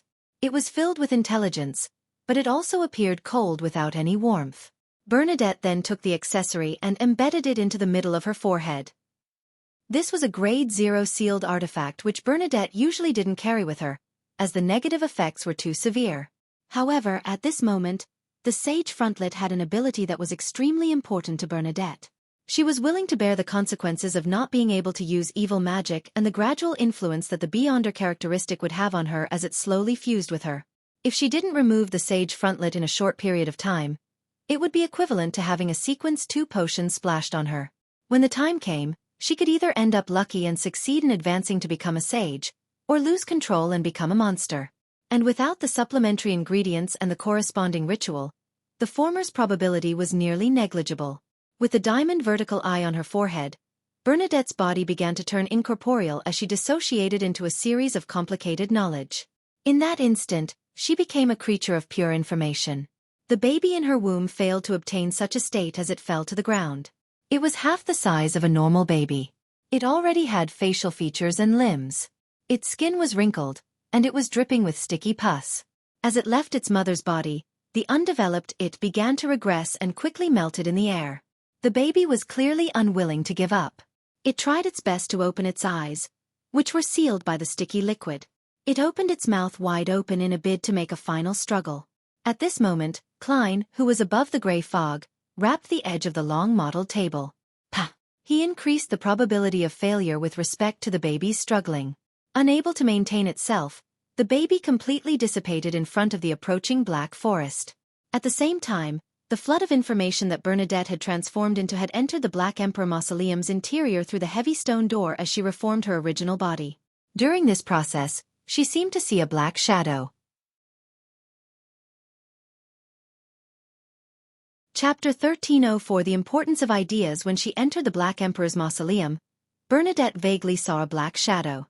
However, after she extricated herself from being an embodiment of information, and reassembled her body with a pure, messy knowledge, she didn't sense anything. It was as though what she had just experienced was just an illusion. Queen Mystic wasn't in a rush to venture deep into the mausoleum. She stayed in her spot and carefully observed her surroundings. Without using the powers of mystery prying, everything was clearly presented before her eyes. The interior of the Black Emperor Mausoleum was empty. Apart from the pitch-black walls and the high platform in the middle, there was nothing. On the high platform, there was a chair that looked like it was prepared for a giant. It was made of iron, and its surface was engraved with complicated and distorted patterns. At the top of the seat, there was a crown-shaped object. At this moment, there wasn't a single figure on the huge, heavy seat, as if it was waiting for its emperor to return. Just as Bernadette was about to take a step forward and approach the platform, she suddenly realized that her body was completely immobilized, as if she was being bound tightly by invisible shackles. Right on the heels of that, pairs of illusory and wholly white wings appeared behind her as though they were passively resisting something. In the next second, on the pairs of angel wings, white feathers dropped as they fluttered. They grew deformed, thin, and fluffy limbs. The gaps in the layers of feathers spread open one after another as though they had become countless eyes. The deformed feathers immediately let out crisp laughter, causing a hollow chuckle to echo inside the mausoleum. All of them had come alive, turning into miniature winged creatures. This reminded Bernadette of some fairy tales that her father had told her. There were always little pixies that weren't as big as a thumb in them. As this thought flashed through her mind, Bernadette felt her right eye itch. The eyelashes of that eye grew rapidly, turning into tiny arms that took root on her face, trying hard to pull her eyeball out. "I see it! I see it!" The veins in Bernadette's right eye protruded as they let out a childlike voice as though they had gained sentience and consciousness of her body. This was also a form of new life. Almost at the same time, Bernadette's left ear suddenly drooped down and covered her ears. "I don't want to hear it! I don't want to hear it!" The ear shouted with a sharp voice. If she didn't use her spirituality, Bernadette would definitely imagine that she had a young maiden by her side. One that was covering her ears, stamping her feet, and screaming. Without cushioning anything, the sage frontlet in the middle of her forehead automatically left her body and floated into the air. The surface of the vertical eye embedded with diamonds instantly flashed with countless cold beams of light. It was as though numerous tiny eyes had grown out of it. Each eye reflected Bernadette. The sage frontlet had also obtained a certain living characteristic. Just as the Grade 0 sealed artifact was about to awaken and affect its target, a pale white, slender, illusory palm reached out and grabbed it. The sage frontlet's living characteristic rapidly dispersed, as though it had reached the end of its life. The ice-cold and pale hand that clearly belonged to a woman came from behind Bernadette. At some point in time, a figure with only an upper body appeared. This figure grew out of Bernadette's back. It was almost transparent and rather illusory. She was wearing the same clothing as Bernadette, and she was wearing the same feather triangular hat. Her blue eyes were like the projection of the ocean. It was like Bernadette herself, a part of her spirit that had drilled out of her body. However, there was a pale white face mask on Bernadette's half-body phantom. The mask only had holes where one's eyes were with no other gaps elsewhere. This made Bernadette's phantom appear extremely cold and noble, but it lacked the aura of a living being. This was the third item she possessed, and also her last Grade 0 sealed artifact. It was an item made after Emperor Roselle returned from the southern continent in his later years, called Pale Death. Its negative effect was to make the wearer slowly die until it became a corpse and become its slave. At this moment, Bernadette had used this point to restrain the abnormal life growing in her. Just as the half-body phantom appeared, her right eye quelled. Her eyelashes, which had turned thicker and longer into arms, began to fall off one by one. Her ears didn't make any noises either. They slowly opened and returned to normal. Without such a suppression, Bernadette's facial features, arms, and legs would have broken apart to seek freedom. After stabilizing her body, Bernadette tried to take a step forward. However, she was still unable to do anything. All she could do was control the half-bodied spirit body. After some thought, she made the spirit body behind her take out a ritual silver dagger from her pocket. Then, bending down, it drew a circle in the middle of her right boot. With a ripping sound, the leather boot quickly shortened by half. Then, Bernadette used her half-body spirit body to tear her pants near her left knee. She cut off a corner of her coat and blouse, removing one of the feathers on the side of her triangular hat. This attempt didn't seem to have anything to do with supernatural beings. It was just like a willful and rebellious girl who wanted to dress up in a different way from the normal sense of aesthetics. However, as Bernadette completed this series of actions, she carefully took a step forward. Her body could actually move, as she no longer felt restrained. The invisible suppression effect vanished instantly. The Black Emperor Mausoleum seemed to accept Bernadette in this form. Who would have thought that something an ordinary person could do was able to deal with such abnormalities? Furthermore, Bernadette suspected that the more she used her beyonder powers to resist whatever she was facing, the deeper the effects. This was because she had the feeling that she was facing an invisible deity. Only by pleasing the other party's sense of aesthetics could she be pardoned. Otherwise, she could only rely on the authority of a sequence 0 to circle around it. In addition, the lucky thing was that Bernadette wasn't once a knowledgeable mysticologist, but she also had a deep understanding of the Black Emperor pathway. She knew what the authorities this domain consisted of. She knew that it represented the shadow of order, a distortion of order. That was why Bernadette twisted the normal order around her using her dressing, thus obtaining the recognition and acceptance of the invisible deity. Yes, in the matter regarding mysticism, knowledge and ideas are more useful than abilities at times. In that situation just now, any resistance would have been viewed as a provocation towards the internal order of the mausoleum, triggering unpredictable and terrifying changes. Once one figures out the crux of the problem, the negative effects will be easily resolved. Klein nodded above the gray fog and learned quite a lot from Queen Mystic. Although he was already a sequence higher than her, to the point of being a king of angels inside Sapphira Castle and having experienced quite a number of major events, his growth had been too fast. He was still lacking when it came to the details and problems. Now was the perfect time to make up for the deficiency through observation. After taking a step, Bernadette began to follow her spiritual intuition and walk toward the huge, empty chair on the platform. 1 step, 2 steps, 3 steps. Suddenly, a breeze blew past her neck. This cold wind made Bernadette's body turn numb. At that moment, she felt a black shadow appear behind her. Silently, her long chestnut-colored hair parted, revealing a pair of eyes on her scalp. It was a pair of eyes without any eyelashes. They were almost transparent, cold, and heartless. Eyes of mystery prying. The pair of eyes turned slightly and saw that the shadow-like curtain in the mysterious world showed clear signs of distortion. However, it didn't notice the shadow, nor did it find the source of the cold wind. Just as Bernadette attempted to close the eyes of mystery prior and lower the possibility of an accident, the cold and sinister breeze suddenly appeared in her mind. Her thoughts became active as she became increasingly out of control. She was unable to direct her thoughts in the required manner. This seemed to be a trend that couldn't be changed, one that led to chaos. Without any hesitation, Bernadette grabbed the few seconds of thought she was capable of. She let the half-body spirit on her back remove the pale white mask. Then, she put pale death on her face, while the half-body spirit retracted into her body and fused with her. From this second onwards, Bernadette's thoughts would gradually die along with her body. However, her thoughts could not help but stir and turn chaotic. Both of these conflicting conditions offset one another, forming a weak and delicate balance that helped Bernadette regain her ability to think. To Bernadette, compared to the beyonder effects of pale death itself, its negative effects were even more effective at this moment. Maintaining the balance, Bernadette took a few steps forward. During this process, she always felt that there were shadows hovering around her, but she couldn't find them no matter how hard she tried. After thinking for a few seconds, Bernadette's blue eyes darkened once again, losing focus. She tried prophesying the consequences of her choice. Soon, a corresponding scene appeared before her eyes.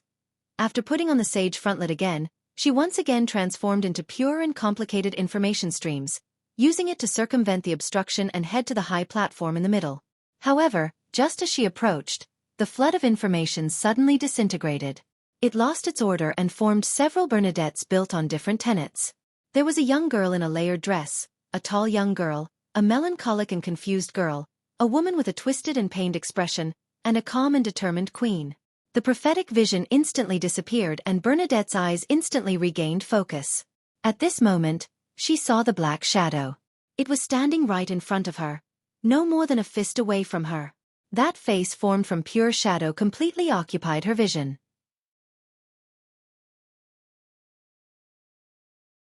Chapter 1305 That Black Shadow. The moment Bernadette saw the black shadow, she instinctively clenched her right hand and conjured an ancient spear.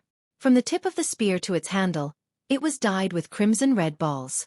It emitted a strong destructive aura, as though it could harm a true deity. Spear of Longinus.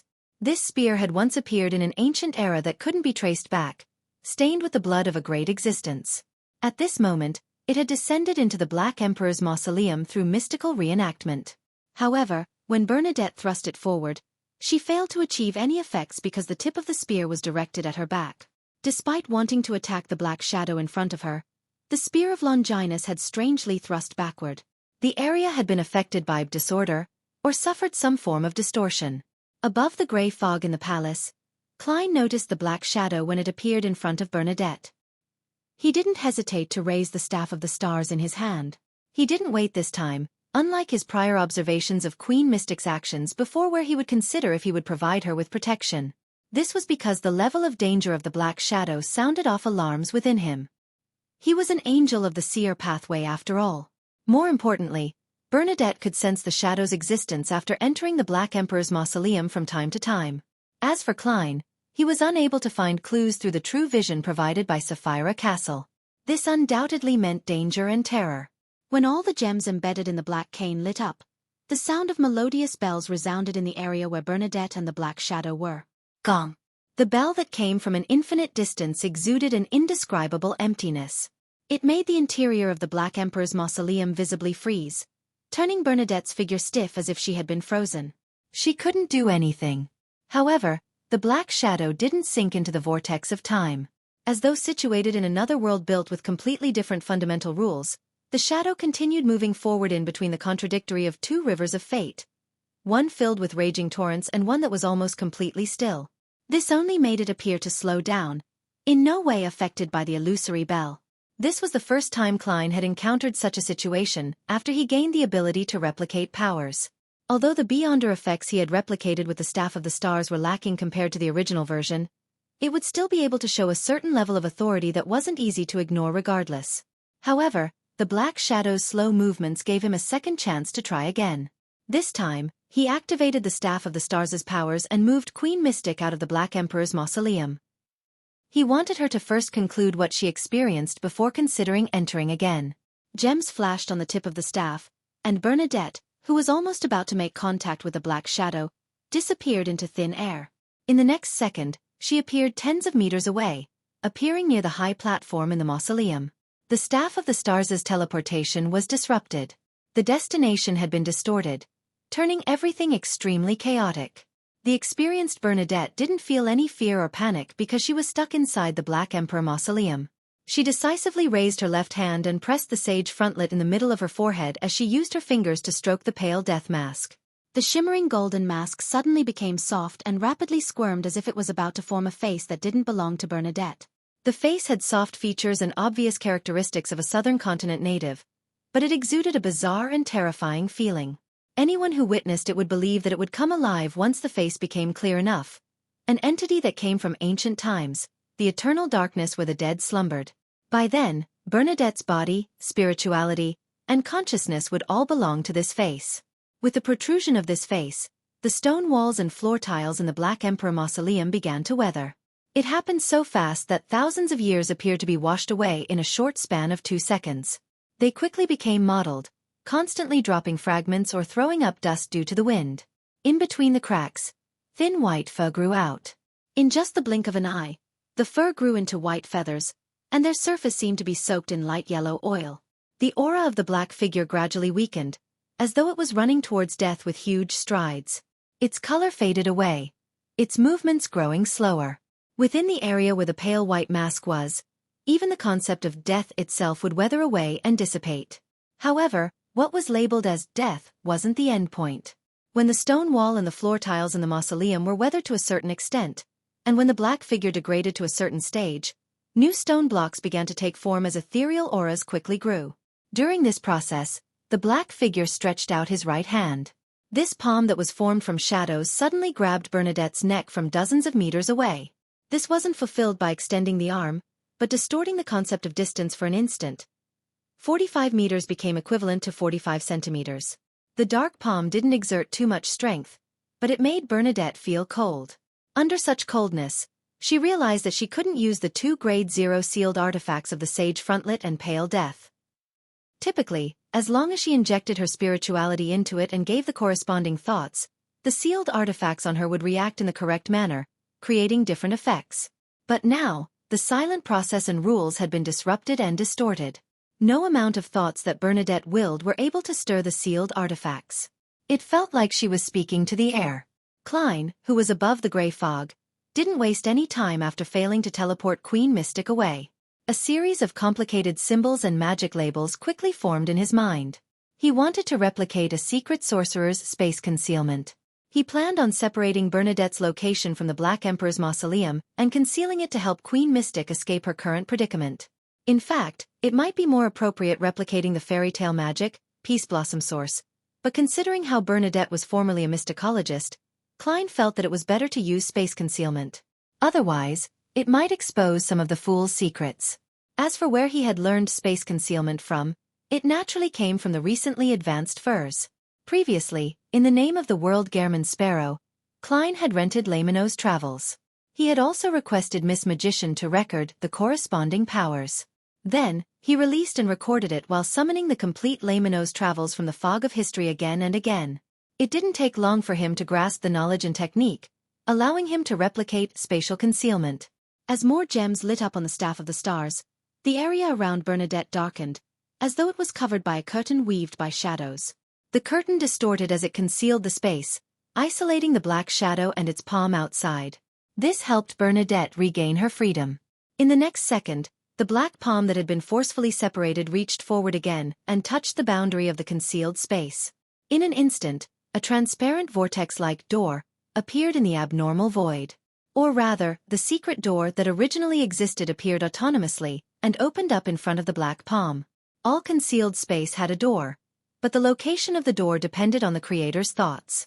The palm formed by the shadows rapidly passed through the opened door and entered the concealed space. It grabbed Bernadette's neck and once again disrupted the connection between Queen Mystic and her sealed artifact, distorting the corresponding order. At the same time, the black figure raised its head and looked at the top of the mausoleum. It seemed to be studying Sapphira Castle and climbed through layers of space and fog. Klein's eyelids twitched instinctively. He sensed that the shadow had a certain understanding of where he was and felt that it was distorting something. Klein's expression unknowingly turned abnormally heavy.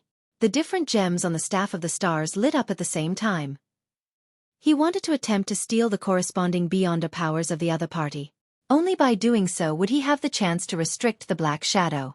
And in order to increase the success rate of stealing his target's powers, Klein turned his left palm and tapped the edge of the long modeled table. However, his theft failed. He didn't even get anything. His target had long since escaped the lock-on, despite just standing there. Klein's gaze froze. Then, he saw the black figure flash and enter the concealed space, closing the distance between it and Bernadette.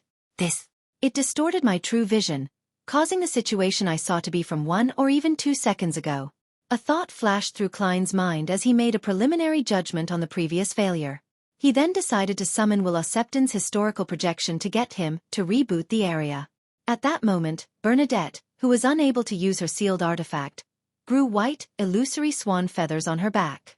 This was her fairy tale magic's ugly duckling. It could make Bernadette reveal an incomplete mythical creature form while maintaining her clarity of mind. She could use it twice a day, with each use lasting 15 seconds. At this moment, her thoughts went wild again. They started to boil and become more chaotic. This caused her ugly duckling magic to be cut off before it could even show its effects. Almost at the same time, she saw the black shadow stick to her body. It was sticky like a viscous corrosive liquid that seeped into her body. Bernadette's eyes darkened as she suddenly sensed something. She grabbed the final moment of lucidity and opened her mouth slightly, speaking in a fluent Chinese accent. Home. The black shadow's infiltration paused for a moment. Its upper body slowly rose as it looked at Bernadette. Chapter 1306. Seal. The black figure froze as it released its grip on Bernadette's neck. It was as though it was staring at Queen Mystic with its non-existent eyes. A dry, hoarse voice echoed in the concealed space. Home. This voice was filled with hesitation and confusion as though it was seeking confirmation. It was as if it had come from another world. The corrosion that Bernadette encountered vanished. Her connection with the sealed artifact was instantly restored. Pale death once again ate at her vitality little by little. This helped her resist the chaos in her thoughts, maintaining her basic clarity and rationality. Just as she was about to say something, the black figure suddenly stretched out its palm. But this time, it didn't strangle Bernadette's neck, but instead, it pushed her hard. Following this push was the collapse of the concealed space. It was a voice filled with pain as though it was resisting something. Leave. As the voice echoed, the black figure vanished. In an instant, it appeared on the huge black, high-backed chair in the middle of the platform. 2 cracks appeared on its face, as though 2 asymmetrical eyes had grown out. However, the eyes didn't have any pupils. It was blood-colored. Right on the heels of that, another crack appeared beneath the 2 eyes. They too were filled with a pure, blood-red light. This allowed the black figure to finally open its mouth. It faced Bernadette as obvious sounds of pain resounded around it as though it was resisting something. Leave this place. After being pushed out more than 10 meters away, Bernadette easily found her footing. However, she didn't follow the voice's order by leaving the Black Emperor's mausoleum. She stood there, staring blankly at the central platform. As she looked at the black figure, her expression revealed an unspeakable sadness. She could sense and now confirm that the black figure was her father, the man who called himself Caesar, Roselle Gustave. In the next second, more cracks appeared on the black figure's body. They ruptured from top to bottom, blooming blood-red flowers in different parts of his body. This made Roselle look like he was left with a shadow that wrapped around a blood-red object that emitted pure light. When Klein saw this scene above the gray fog, he naturally thought of the crimson moon high in the sky. At that moment, Roselle seemed to have transformed into a shadow. He wanted to block the crimson moon, but openings ruptured from his body, allowing more and more moonlight to shine into the real world. When these openings were connected together, the black shadow would completely split apart and give birth to a brand new crimson moon. When that happened, something extremely terrifying would definitely happen. At that moment, Roselle's black figure turned much more illusory, as though it had become an illusion. This made him look like he had been isolated in another world. There was an invisible barrier between him and the real world. Then, Roselle raised his right arm with great difficulty and pinched his forehead. The frequency at which blood-red cracks appeared on his body instantly decreased to a nadir. However, the eyes that had already appeared blinked repeatedly. However, this didn't bring any negative effects on the surroundings. It was as though it was just a simple change of order. The new growth of blood-red cracks was constantly being distorted to its original state of only having gradual activity. After completing this, Roselle raised his head and looked at Bernadette, who was dozens of meters away. He said with a hoarse voice, "You really have become an important figure in the mysterious world. You managed to come here alone. Come over, let me see how my little princess has grown." Bernadette's eyes reddened as she took a step forward. Roselle laughed again. "Back when I made sketchbooks, textbooks, and invented all kinds of small games for you, you were just a tiny midget. Now, you're able to save your poor old father. I remember that you liked the clothes I designed for you when you were young. Unfortunately, you can't wear layered dresses after you're an adult." The emperor rambled on, as if he had arrived in his twilight years and was someone who enjoyed reminiscing about the beautiful past. Bernadette walked faster and faster. Above the gray fog, Klein frowned indiscernibly. Suddenly, Emperor Roselle lowered his head and said with great force, "Stop." His voice carried an indescribable pain. Bernadette was stunned for a moment before she slowed down and stopped. She looked at the dark figure and her eyes gradually revealed an indescribable sadness. Roselle raised his head again and coughed lightly. "Didn't you really want to ask why the Black Emperor's mausoleum has to be engraved with the order one implemented and the style that one ushered? In fact, this wasn't necessary. I just wanted to let anyone who sees it remember my greatness." Before he could finish his sentence, the emperor gripped the armrest by his side tightly. He suppressed his voice and said in extreme pain, "Don't come near me. I've been corrupted." The sadness in Bernadette's eyes deepened. Her guess had finally been confirmed. At that moment, the red cracks on Roselle's face began to turn chaotic. They closed and opened randomly with no signs of having a unified will. The emperor took the opportunity and straightened his body. He looked at Bernadette and shouted with great difficulty, "Seal me, seal." Queen Mystic Bernadette repeated the words silently. Her blue eyes quickly turned moist as a faint mist enveloped them. Even though she had lived for many years and was no longer the little girl she had been in the past, she was still unable to contain her emotions. However, she didn't ask for the reason, nor did she hesitate. With just a slight struggle, she firmly raised her right hand and pressed it on the pale white metal mask. She calmly made a decision, just like how she had faced all the major events that happened on the Element Dawn over the years. On the surface of pale death, the metal instantly turned soft as it reformed into a new face with two black eyes. In the deep black parts of the eye, white lines appeared, forming an extremely complicated and mysterious three-dimensional symbol. It was like a long feathered bird or a coiled feathered serpent. The symbol absorbed the surrounding light and quickly turned corporeal. Then, it separated from Bernadette's eyes and extended its body, before flying towards Roselle Gustave on the iron-black chair. Along the way, the strange symbol caused the surroundings to become increasingly dim. The floor tiles and stone walls suffered another round of weathering as if the deity in charge of death had passed the final judgment. The falling rubble and flying dust followed the corporeal symbol and came to Roselle's side. Then, they coiled around him, enveloping the illusory black figure that seemed to exist in another world. During this process, Roselle failed to control himself several times.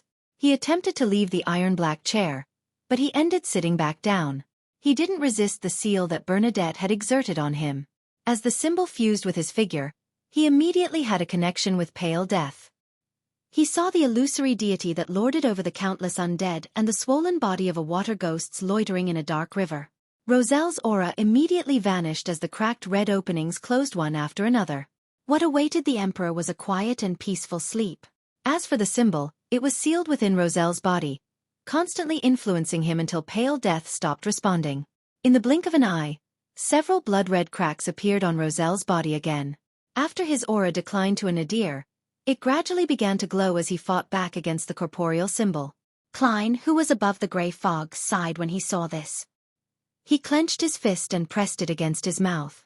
The curtain he draped around himself suddenly rose up, and the entire Sapphira castle boiled over in an obvious manner. Silently, the aura of new life that Roselle had just obtained began to dissipate. After vanishing to a certain point, it gained new life once again. Then, it was affected by the pale death and continued to fade away. Using the power of the Attendant of Mysteries Beyonder characteristic in Sapphira Castle, Klein directly grafted new life and death, and skipped the process in between. The corruption that Roselle suffered was no longer able to recover to the extent needed to break through the Pale Seal. Following that, Klein extended his right hand and used the power of Sapphira Castle to draw out the mysterious symbol behind the fool's high-back chair. The mysterious symbol made up of the pupilless eye and the contorted lines. The symbol absorbed the aura of Sapphira Castle and quickly turned corporeal. With a wave of Klein's wrist, it entered the prayer light representing Bernadette and landed on Roselle's black figure, fusing into his body. Every time the grafting vanished, this symbol that was directly related to the Fool and Sapphira Castle would draw upon new powers and complete the grafting process once more. As he constantly passed away and gained new life, Roselle's face, which seemed to be a pure shadow, obtained facial features. Then, he looked to the top of the mausoleum, as though he was looking into an infinite height. He then retracted his gaze and looked at Bernadette. He said with an abnormally weak voice, "This seal is good. I can sleep in peace." With that said, he frowned slightly as his tone changed. "Who taught you how to dress like this?" Bernadette felt a little lost as she listened. It was as if she had returned to her teenage years. At that time, when she had dressed up to the nines for a ball held by other nobles, Roselle would use a similar expression and a similar tone to pepper her with a series of questions. The mist in her eyes became obvious, and she could no longer control herself. She lowered her voice and shouted, "Daddy." Roselle's facial features immediately turned gentle before tensing up again. He sternly said, "Leave. And never return." Bernadette opened her mouth, wanting to say something, but her vision went black as though she could see the shadow of order. In the next second, she found herself back at the edge of the primitive island. Bernadette stared blankly at the mountain peak in the middle of the primitive island for a few seconds before slowly turning around and walking towards the sea. This time, she didn't stubbornly insist on walking straight without looking back. Every few steps she took, she would stop and turn back to take a look. Soon, she returned to the dawn and entered the captain's cabin. She opened the room that was specially used to hold her collection. At a glance, Bernadette saw books, stacks of textbooks, clothes, and skirts. She saw the chess game that few people in the world knew, and the neat pile of wooden block toys. She leaned against the wooden door, slowly curled up, and sat on the floor. She raised her head to look at the dark sky outside the captain's cabin and pinched her lips with her right thumb and index finger. She whistled a melodious tune. It was a gentle, sweet, and sad melody that could calm people down. As the melody echoed, water beads fell from Bernadette's face and dripped onto the floor. After an unknown period of time, the captain's cabin was filled with a suppressed whimper. "Daddy."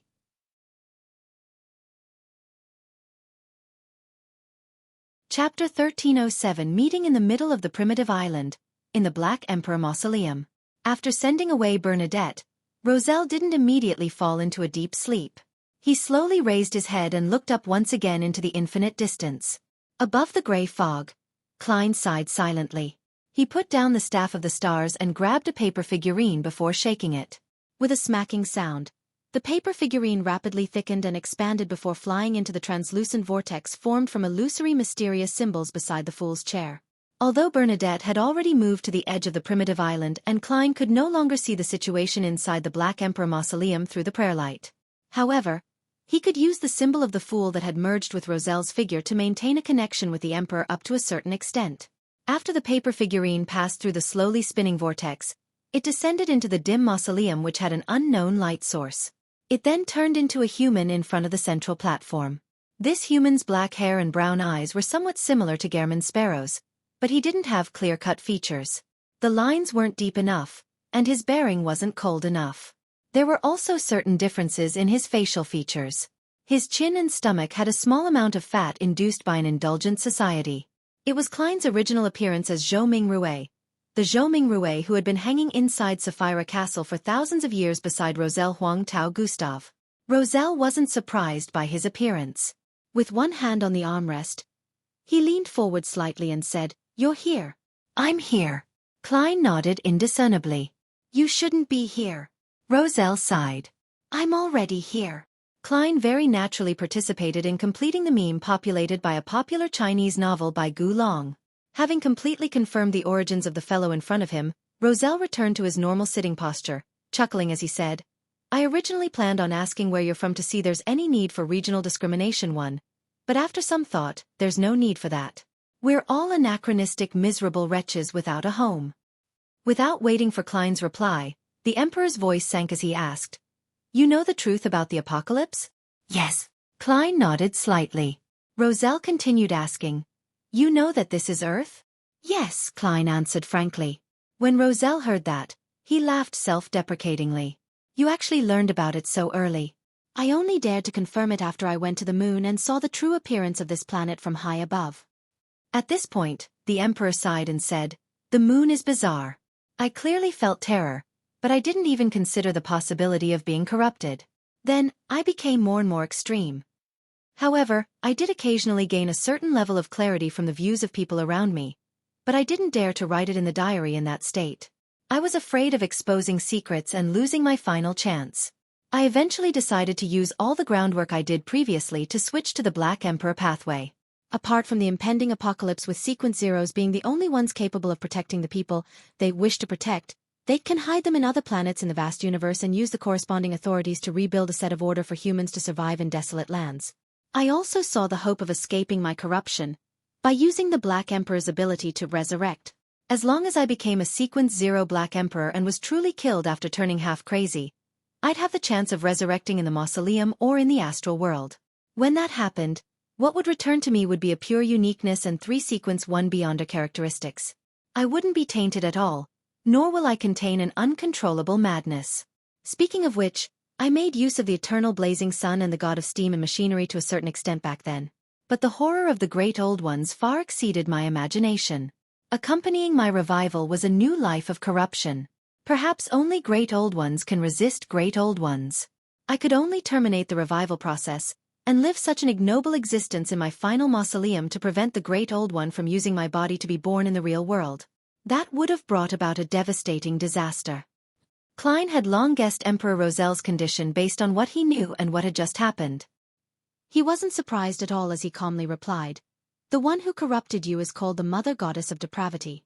She has bewitched many believers as the embodiment of the primordial moon." The facial features that appeared faintly on Roselle's face immediately changed. He fell silent for a few seconds before saying, "I know the primordial moon, but I didn't know that her true honorific name is the Mother Goddess of Depravity. Now that I think about it, my discovery of Mr. Doerr's cry for help might not have been a coincidence." Upon hearing this, Klein was alarmed. He instantly recalled the situations happening off-island. He had some sort of premonition about what Emperor Roselle was about to say. Roselle laughed and sighed. "The biggest problem in the first half of my life was that I was too confident. I always had the feeling that I could reload a save file and redo things. I didn't pay enough attention to the details. Back then, Grimm was corrupted by the strange powers on this island. He returned here after dying and regained new life. Isn't this the influence of the primordial moon? After I finished all sorts of investigations and did the corresponding purifications, I felt that I was fine. But in fact, fate might have undergone a tiny change at that moment. This resulted in me encountering Mr. Doerr later, and was slowly guided to the moon by him. You can't blame Mr. Doerr. His condition might be worse than mine. Does the Emperor mean that he has been targeted by the Mother Goddess of Depravity the moment he discovered this primitive island?" Klein sighed. At that time, who would have thought that the problem would be so serious? Before Sequence 2, understanding the cosmos and the Great Old Ones led to terrifying corruption. And without understanding it, one wouldn't be able to accurately determine how serious the problem or what kind of patchwork was needed subsequently when faced with certain situations. This made Roselle treat this primitive island as his secret base, thus not informing existences that had the right to understand the outer deities, Great Old Ones and cosmos. That's right. Roselle seemed to be very gratified that he had committed a mistake that almost anyone would make. He then said, "In that ancient and secretive organization, there was almost no mention of the Great Old Ones or outer deities." At that moment, Roselle paused for a moment before saying, "You should have read my diary. You should know what the ancient and hidden organization represents." Klein nodded. "I know which organization it is referring to. I never expected that you wouldn't dare mention the name of his organization after having the level of a Sequence 0. I have a nagging feeling that he isn't simple. He might have an understanding of the outer deities that far exceeds our imagination, so it's better to be more careful. After all, I'm not a complete sequence zero true god. After Roselle said this simple sentence, his brows suddenly furrowed. How much of my diary did you read? If the atmosphere wasn't that heavy and sorrowful, Klein would definitely find it irresistible to reply with, the taste of a demoness ain't bad, as a way to tease his fellow earthling. Finally, he replied calmly, plenty. After saying the word, he casually added, I even found a few cards of blasphemy. Which ones? Roselle blurted out. Klein controlled the paper figurine's expression from above the gray fog and said in a flat tone, Black Emperor, Tyrant, Red Priest and the Fool. Phew! Roselle exhaled as the faint crease on his brows eased. Thankfully, it's not the Demoness, the Moon, and the Mother card. You had to mention it yourself. Klein didn't respond as he looked at the Emperor without a change in expression. After Roselle said that, he realized something and hurriedly coughed. Well, we've all watched live streams, so you should know very well how normal it is to cross-dress. As he spoke, he coughed again and sighed. Which pathway are you from? Seer, Klein replied succinctly. Roselle immediately fell silent. After a few seconds he said, Unfortunately, if everything is fine and dandy, you should be responsible for pulling out a large-screen television and a game console from the historical void. We can chat while playing. That's a romantic dream of us men. Unfortunately, there's no electricity. I have to rely on you to invent it. Klein didn't voice out his thoughts. He maintained his tone and said, I hope such a day will come. Then, he pulled the topic back on track. I'm very curious why the card of blasphemy you created can't even be found by deities? Such a level of anti-divination and anti-prophecy is amazing. Roselle immediately chuckled. It's because knowledge can bring power, and power can also bestow knowledge. This is the authority of a knowledge emperor. After I infused the potion formula of the 22 pathways with power, they naturally produced the convergence powers between beyonder characteristics. They also gained anti-divination and anti-prophecy effects to a certain extent. And then, as he spoke, Roselle suddenly paused, as though he had sensed something amiss. After 1 or 2 seconds, he said in an ethereal voice, The creation of the card of blasphemy was a year before I held the Black Emperor ritual. Back then, I had already suffered the corruption of the primordial moon, and I didn't have the corresponding realization most of the time. Why can the 22 cards not be found by deities? Upon hearing this question above the gray fog, Klein's heart tightened as he felt his scalp tingle again. Without waiting for his response from the paper figurine, Roselle's voice suddenly raised, bringing with it an indescribable fear. Don't gather the 22 cards. Be careful of the Mother card. These 2 sentences echoed in the deep interior of the Black Emperor Mausoleum for a long time. 1. Something common in China. Instead of being racist, they look down on people from poorer regions.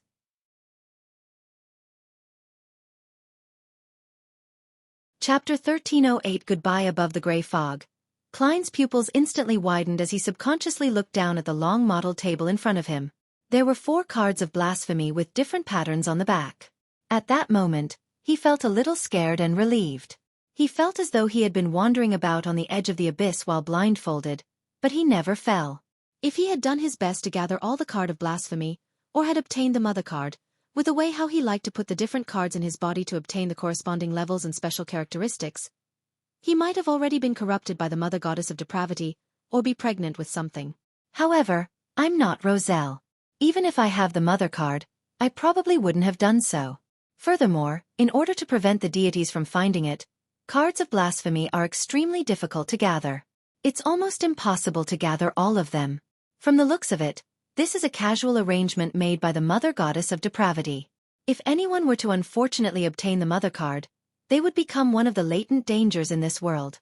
Klein retracted his gaze and continued using his stand-in paper figurine substitutes to look at Roselle Gustave, who was sitting on the black iron seat. At that moment, Roselle raised his body slightly. His voice was sometimes low and sometimes high-pitched. Everything has godhood in them. The oldest one is still alive in everyone's bodies. Klein frowned slightly. He didn't know if the one speaking was Roselle or the crimson moon in his body.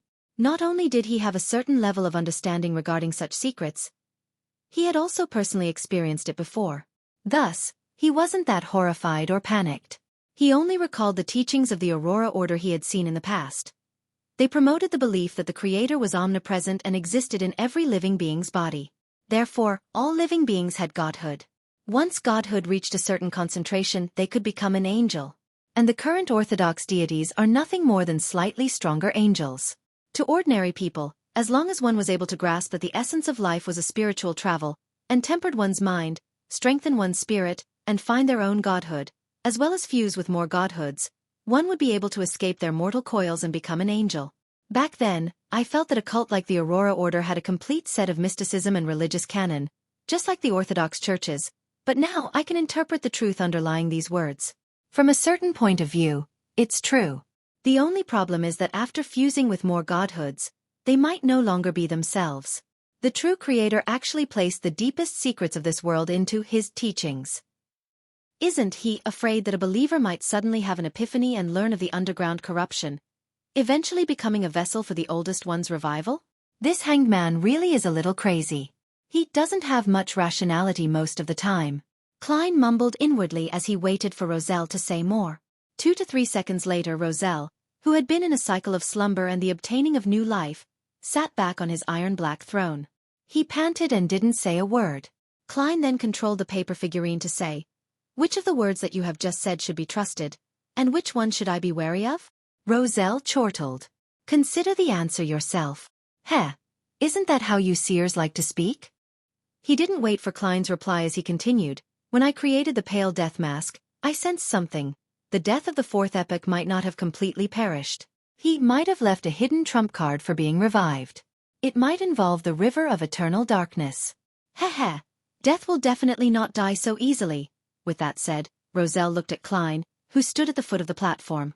"Indeed, only by choosing the seer, apprentice, or marauder pathway can a transmigrator enter Sapphira Castle. By the time I figured out this factor, it was already way too late. I don't know if you want to become a great old one or not, nor do I know if this requires a ritual. I can only tell you that this is definitely more dangerous than becoming a deity. Countless times more dangerous. Perhaps the existence who stored us and threw us back into the real world is waiting for you there. The only suggestion I can give you is to communicate with the genie of the magic wishing lamp before you make any attempts." "Genie? Using the grudge between him and the celestial worthy to obtain certain assistance?" Klein nodded slightly and said, "Okay."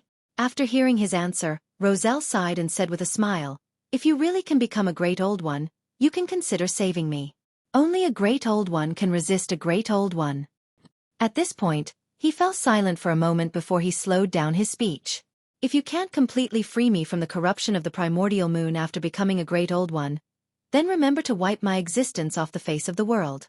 Destroy this mausoleum, support the creation of a new Black Emperor, and prevent me from ever being revived."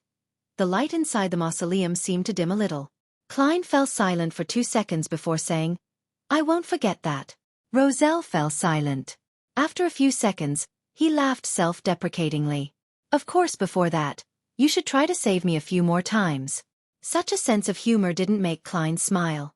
Instead, it made his heart sink even more, making him unable to speak. Roselle didn't continue the topic as he recalled. "My wife passed away a long time ago. The mistresses I once had definitely had their own endings. Towards them, I feel very sorry. I've never truly loved them. I only coveted their looks and the pleasure they gave me. I don't have any illegitimate children. Towards such matters, a Beyonder is quite aware of that. As for the time before I became a Beyonder, I believe those ladies definitely coveted my looks and body to enjoy such pleasures. They won't leave any trouble for themselves. My eldest son, Seal, should be dead for years. I don't know how many descendants he left behind.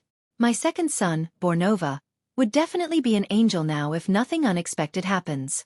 I have complicated feelings for him. On the one hand, I'm very detached, disappointed, and resentful, but on the other hand, I would occasionally secretly care about him. I remember how adorable he was when he was just born. You've already met my eldest daughter, Bernadette.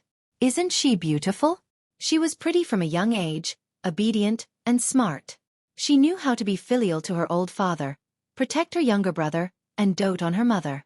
Sometimes, she acted especially righteous and appeared a little silly. There were several times when I secretly cheated while playing chess or games with her, but she didn't realize it.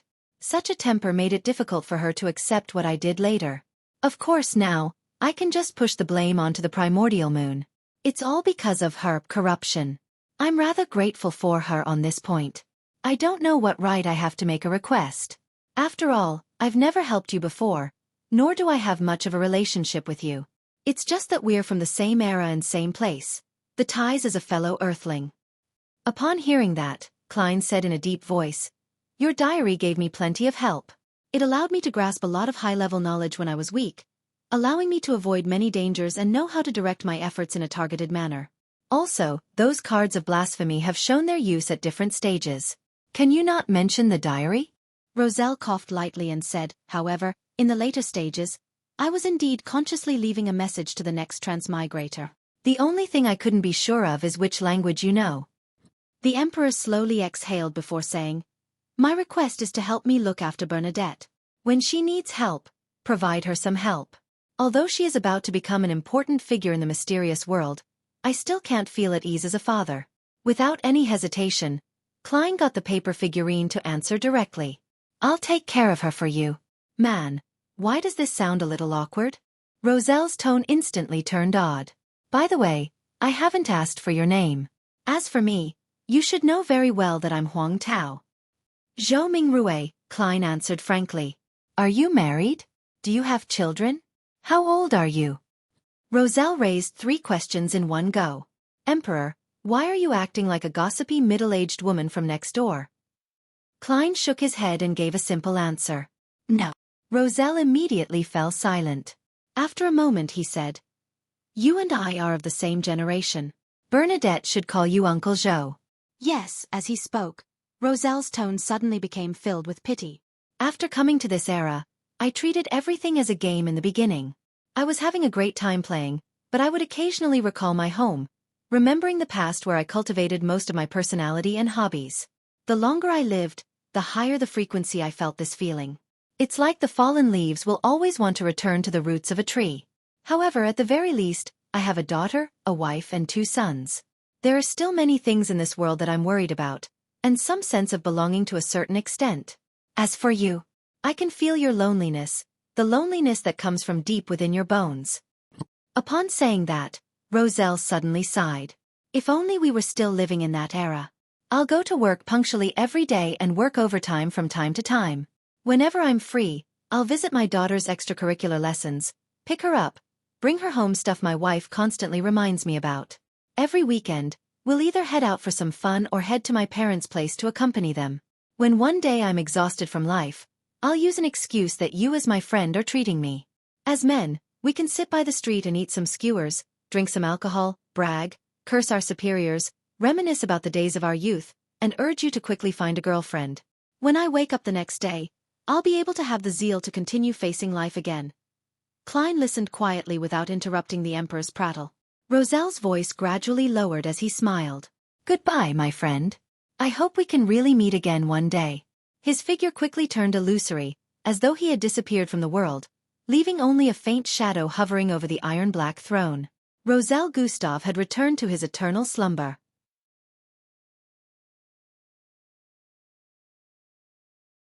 Chapter 1309 Additional lessons. After circling the primitive island 3 times, the dawn finally made its way off into the distance, which was perennially covered in storms. Bernadette slowly retracted her gaze and fixed it on the sage frontlet that remained suspended in the air. As a clairvoyant, she clearly saw the opportunity to advance. She knew that she had completed the corresponding ritual, preventing a disaster that involved a higher order of power. However, the price she paid was to personally seal her father, the father she had missed and sought for more than 100 years. How ironic! Bernadette looked at the vertical eye embedded with diamonds and sighed softly. After leaving Intis, she had 2 big wishes. First, she wanted to investigate the truth behind the matter and see if she had misunderstood her father. Second, she wanted to follow her father's footsteps and see if there was a possibility of reviving him. Bernadette had already fulfilled her first wish. The truth was that she had indeed misunderstood her father. This curtailed her pain and conflicted feelings. Her hatred for her father had completely dissipated, but it also added to her guilt. With this kind of guilt and yearning all this time, she tried her best to fulfill her second wish, but the outcome wasn't pleasant.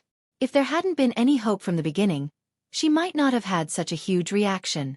However, she had clearly seen the light and seen her father, but she had no choice but to personally place him into a state of slumber. After a moment of silence, Bernadette's slightly unfocused eyes became clear again. She no longer hesitated and no longer blamed herself. She no longer had all kinds of negative emotions. She firmly raised her right hand and drew out ancient words that shimmered with a stellar radiance in the void. She summoned the spirit world creature who was half man, half wind, and she retrieved the sage supplementary ingredients from it. As for the rest, as there was no need for them to be specially preserved, they were in the collection room of the dawn. Not long after, Bernadette used pale death to shatter the sage frontlet. She concocted the potion that could allow her to advance to sequence 2. Looking at the bubbling sage potion with each bubble containing a transparent eye, Bernadette firmly raised her right hand and brought the glass bottle to her mouth. She knew that what she needed at this moment wasn't sorrow, nor corny emotions, but determination and the will to forge forward. This was because if she wanted to help her father, Emperor Roselle, escape the corruption and completely revive, she needed a higher sequence and greater strength. Because of this, she was willing to bury the pain in the deepest part of her heart and not let it affect her mental state. It was only when there was no one around at night that she could retrieve it and savor it alone. With the sage potion entering her mouth, Bernadette's body turned illusory at a discernible pace. She broke down into thick and complicated knowledge, changing into an existence that was a flux of information.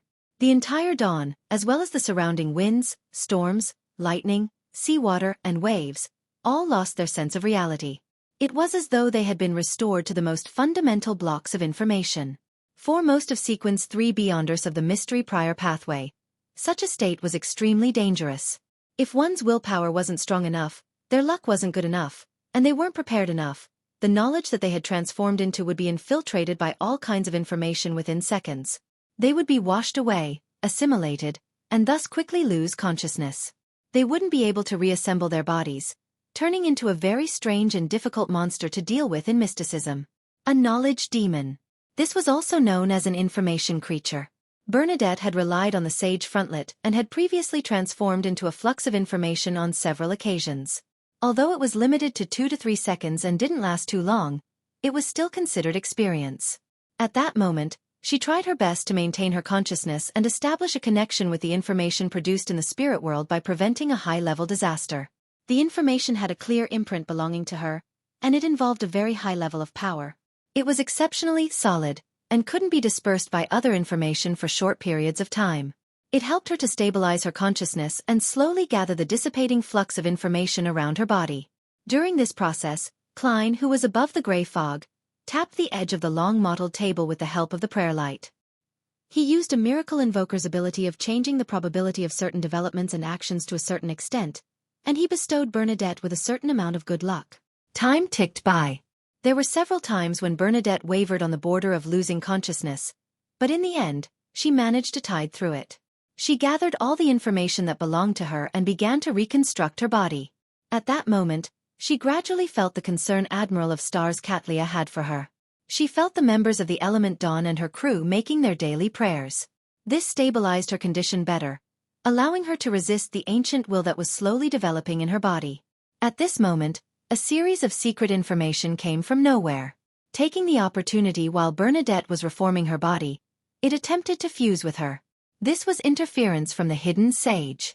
As an embodiment of this world's knowledge and information, as a quasi-sequence 0 existence of the mystery prior pathway, the hidden sage had a certain influence on beyonders of a lower sequencer than him. Without giving Bernadette the chance to use the pale white mask, the curtain draped over Klein gently rose. Space-time distorted around Bernadette, completely isolating her from the outside world. Even information couldn't be interchanged. Grabbing this sudden moment of peace, Bernadette completely reassembled her body and used her own anchors to balance out the terrifying will that was surfacing in her body. At that moment, she had truly become a Sequence 2 angel of the mystery prior pathway. An important figure in the mysterious world that could be addressed as a secret existence. Right on the heels of that, she saw the distorted space around her return to normal. She saw a series of hidden information surging towards her. She stretched out her right hand and grabbed the information with ease, extracting the useful information contained within. Just as Bernadette was about to return to reality from the spirit world, an orange light suddenly bloomed in front of her eyes. The light instantly condensed into a fat elder with a short white beard. The elder smiled and said, "Ma'am, I'm Orange Light Hilarion. Orange light. Bernadette was puzzled. She didn't understand why Orange Light Hilarion had suddenly appeared in front of her. They hadn't interacted much before. As the leader of the Element Dawn and a former mysticologist, she wasn't unfamiliar with the 7 lights of the spirit world. She even knew how to pray to 7 lights, as well as the ritual needed to receive the corresponding advice. She knew that the 7 lustrous lights were a symbol of the spirit world, and they contained endless knowledge of different domains. They were definitely at the angel level. Orange Light Hilarion added with a smile, "A great existence wants me to inform you of the knowledge regarding the great old ones, the outer deities, and the cosmos, so that you have a relatively accurate grasp of the state of this world and the corresponding corruption." "Which existence is it?" Bernadette asked, puzzled and cautious. She had vaguely guessed the answer, but she still found it quite unbelievable. After all, the 7 lights in the spirit world were also important figures in the mysterious world. Even if a sequence 0 true god wouldn't find it easy to get them to do their bidding. Orange Light Hilarion chuckled and replied, "The greater ruler above the spirit world. The great ruler above the spirit world." Bernadette repeated the honorific name, and her thoughts raced. Hilarion glanced at her and smiled. "He also has another title, Mr. Fool." Somewhere out at sea, the future which was cruising on a safe sea route. Katlia suddenly jolted awake from her dream as her forehead was covered in cold sweat. In the dream just now, she saw the queen lying on the ground drenched in blood. Her chest was torn open, and a baby-like monster crawled out of it. As a mysticologist who had advanced with a drop of the snake of fate's blood, Katlia believed that her dream wasn't without any reason. It was definitely a premonition. It was obvious that the dream she had wasn't pleasant. While feeling uneasy, Katlia sat up and put on her cloak. She attempted to pray to Mr. Fool, hoping that this mighty existence would give her some hints or to protect the queen. Soon, a scene appeared before her eyes. Queen Mystic Bernadette walked out of the spirit world and returned to Dawn, allowing the ship to gradually distance itself from the nameless island. Katlia immediately heaved a sigh of relief and sincerely thanked Mr. Fool. After finishing her prayer, she opened the window of the captain's cabin in joy, causing starlight to condense into a long bridge that reached the deck. She put on her heavy glasses and walked along the resplendent bridge of starlight to the deck where she proceeded to stroll leisurely in the quiet night. When she arrived at the bow of the ship, Katlia saw Frank Lee tinkering with bottles. "What are you doing?" Katlia subconsciously frowned. Frank looked up and said with a bright smile, "My ideas encountered a setback, so I can't proceed any further for now. I asked Nina to get me some soil from the bottom of the sea to study the microbes in it." With that said, Frank said with a look of anticipation, "When I have my next vacation, I'd like to go to the depths of the North Sea or the poles where it's a world of ice and snow. There might be many ancient microorganisms buried beneath the thick layer of ice there, from the 4th epoch, the 3rd epoch, or even the 2nd and 1st epoch. This will bring me plenty." "You won't have any vacations for the time being," Katlia said inwardly. Klein conjured a box and placed the 4 cards of blasphemy inside. After sealing them, he immediately returned to the real world and headed for the nearest Evernight Cathedral. He planned on informing the Evernight goddess in the form of a prayer of the hidden dangers of the card of blasphemy, reminding her to pay attention to such problems. He didn't want the Earth Mother, Lilith, to obtain the Mother card or the Moon card.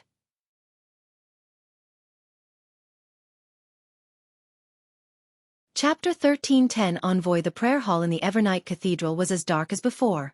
Only the holes on the walls allowed some light to seep in, like stars in the night. Klein sat in a corner that wasn't eye-catching.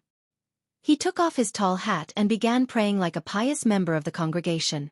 He simply mentioned how Roselle had revived in his last mausoleum, and focused on the corruption of the primordial moon.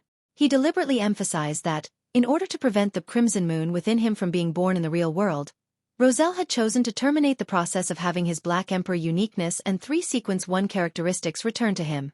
At the end of the prayer, Klein pointed out the hidden dangers of the cards of blasphemy, and he expressed his concerns about the whereabouts of the Mother card and the Moon card. In fact, Roselle only mentioned the need to be careful of the Mother card and didn't mention the Moon. However, Klein knew that the 2 pathways of Earth and Moon belonged to the Mother goddess of depravity. Therefore, to be cautious, he specially added the Moon card. This was also the main reason he was worried about Earth Mother Lilith. Compared to most of the 22 pathways, the high sequence Beyonders of the Planter and Moon pathway had a huge advantage. That was that they didn't need to worry about the primordial one from awakening in their bodies. they didn't need to worry about dissociation from approaching the world underground. This was because the Beyonder characteristics they possessed didn't directly come from the primordial one, which led to no corresponding mental imprint. However, if they were to directly go underground and enter the Chaos Sea, no matter who it was, they would encounter corruption. It was just that the extent would be different. This advantage was very likely due to the fact that the sanguine ancestor Lilith was more special than the other ancient gods. After all, she didn't need to divert a large part of her energy to resist the will of the primordial one awakening within her. And back then, the invisible barrier protecting this world was still sufficiently sturdy, separating the mother goddess of depravity and the other great old ones from Earth, making it difficult for them to exert too much of an influence on the situation inside. But with the passage of time, this advantage gradually became a problem. As the underground corruption became weaker and weaker, the invisible barrier also became weaker and cracks began appearing. Under such circumstances, Earth Mother Lilith's situation became worse. This was because she was facing the intrusion of the mother goddess of depravity that was ever increasing in potency and terror. In this aspect, the original creator, the oldest one, who was dead, was definitely inferior to the living mother goddess of depravity.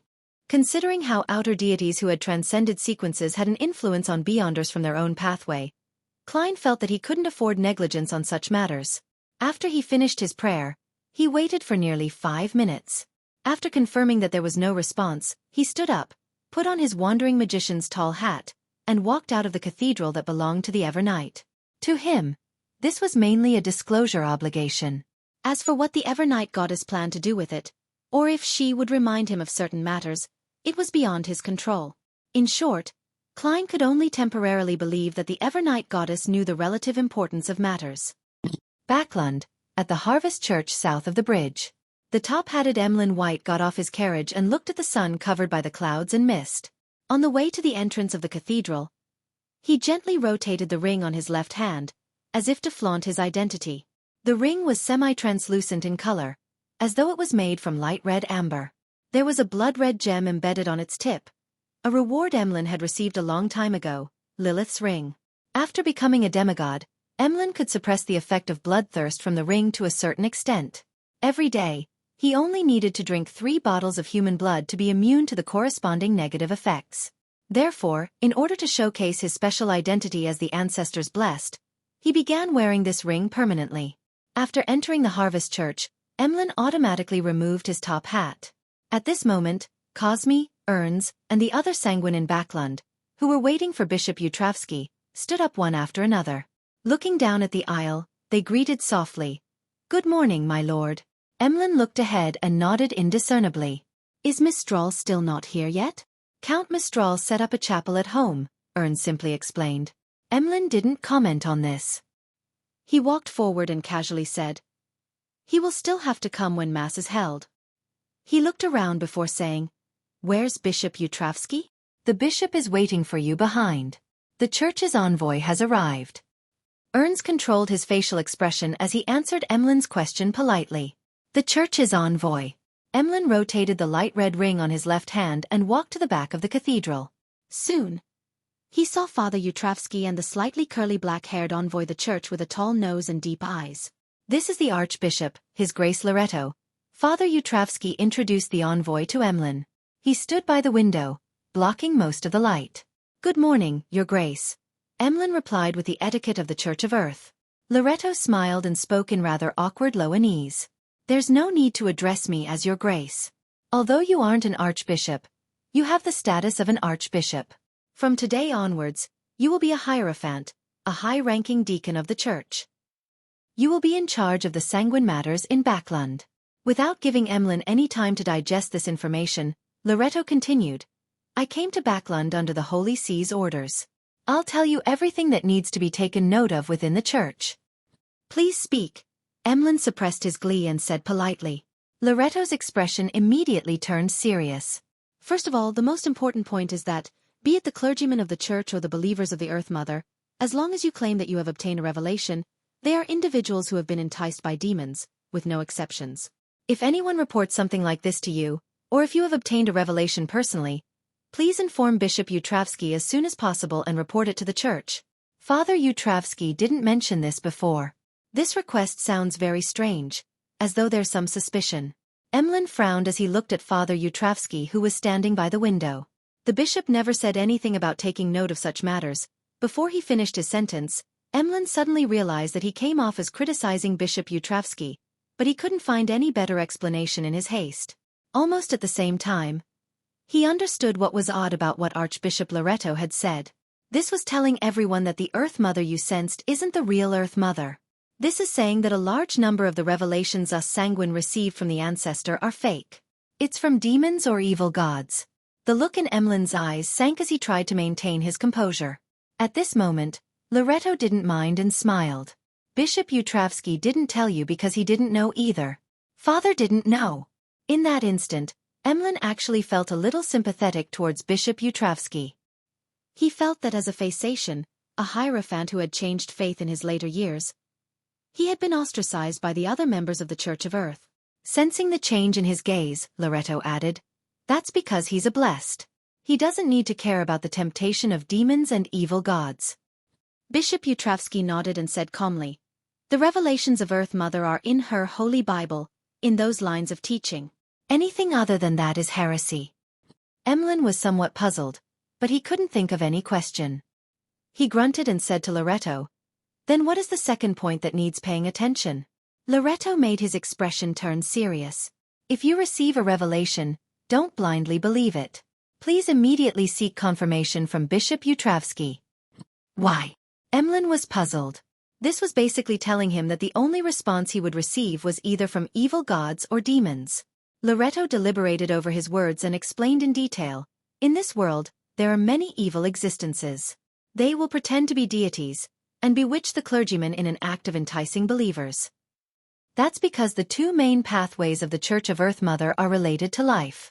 Therefore, the effects they receive are more severe than the other churches. From time to time, there are people who will take the wrong path and attempt forbidden life experiments, thus slowly degenerating. In order to prevent such a development, we reorganized the church a long time ago under the guidance of the Mother's will to establish the system of a favored and blessed." Favored and blessed. Emlyn's understanding of the Church of Earth was limited to the Holy Bible and part of the Scriptures. He was momentarily at a loss. He had never taken the initiative to ask Father Yutravsky about the Church of Earth Mother. Loreto glanced at Emlyn and nodded slightly. "The favored are clergymen who have won the Mother's favor and are from the two pathways of Earth and Moon. The blessed refers to people who have obtained the Mother's blessing and are from other pathways. The latter is less affected by the demons and evil gods. It can help us verify the authenticity of the revelations. Under such circumstances, even if it's a decree issued by the Holy See, there has to be at least a second-in-command favored. Otherwise, it can be regarded as null and void." As he spoke, Loreto took out a document and unfolded it in front of Emlyn. Apart from what the Archbishop had just said, it included the details of him accepting the mission and appointment as an envoy. At the end of the document, there were a few names. The first was from the Holy See of the Church of Earth, Matriarch Roland, and the rest were all names that Emlyn didn't know. He barely recognized the last one to be Father Yutravsky. Father Yutravsky's handwriting is really ugly. As Emlyn mumbled to himself, he began to have a strong sense of doubt regarding the blessed and favored system. Why were the blessed less enticed by evil gods or demons? Why were they able to verify a revelation, but the favored couldn't? As his thoughts raced, Emlyn suddenly noticed a detail. The blessed aren't from the two pathways of Earth and Moon. Therefore, the problem didn't lie in the favored, but the two pathways themselves? Emlyn vaguely felt that his guess was the truth.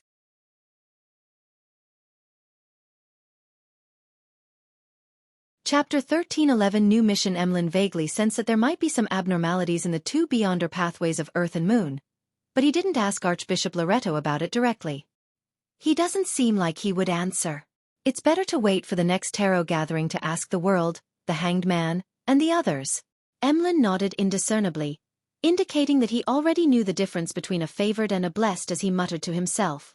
He didn't consider seeking Mr. Fool's answer, because he felt that there was no need since the corresponding problem wasn't too important. After all, the sanguines, dukes, marquises, and counts were still alive and well, and there hadn't been any particularly negative news regarding the Church of Earth Mother.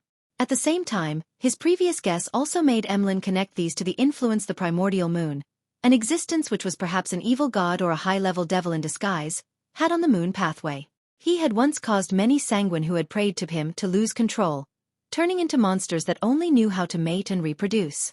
Emlyn suspected that this was one of the evil existences that sent the fake visions and revelations. With no more questions from him, Loretto put away the document in his hand and thought for a moment before saying, "This is the problem that requires special attention. In addition, I hope that you can set up 3 to 5 Beyonder teams in Backland.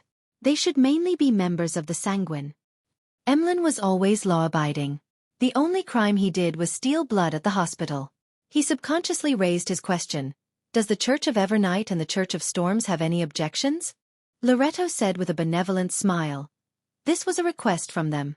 As most of the forces of the Church of Steam have withdrawn, there is a lack of official Beyonders in Lone. Although the Church of Evernight and the Church of Storms have also recruited a group of machinery hive mind members who don't wish to leave Lone, and the lower-ranking clergymen, they are ultimately just a minority.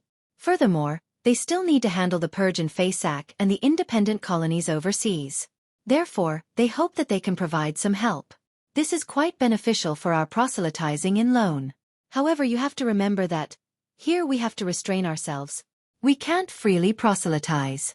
Just be on the same level as the remnant Church of Steam. Of course, our believers won't be able to catch up to the Church of Steam for a long period of time. This requires a generation, 2 generations, or even 3 generations of effort. Yes, maintaining the present scale and having a certain degree of development is enough. It's too troublesome to proselytize. Emlyn heaved a sigh of relief and calmly replied, "Okay. In the Sonia Sea, City of Generosity, Biome." Alger wore a bishop's robe embroidered with symbols of lightning and waves. He wore a metal storm sacred emblem and stood at the peak of the coastal mountain range, looking out at the other side of the forest. There were very few trees there. The surrounding hills and short mountains had been flattened, revealing a hidden harbor. It was a private harbor that belonged to the Resistance. It was definitely not comparable to Biome's port, but it was of medium size, enough to sustain many people's lives. A city with an unconstrained and crude style had been built near the harbor. The city wasn't huge, probably only 1/5 the size of Biome or smaller. In the center were 2 towers. One was a spire, the other steeple.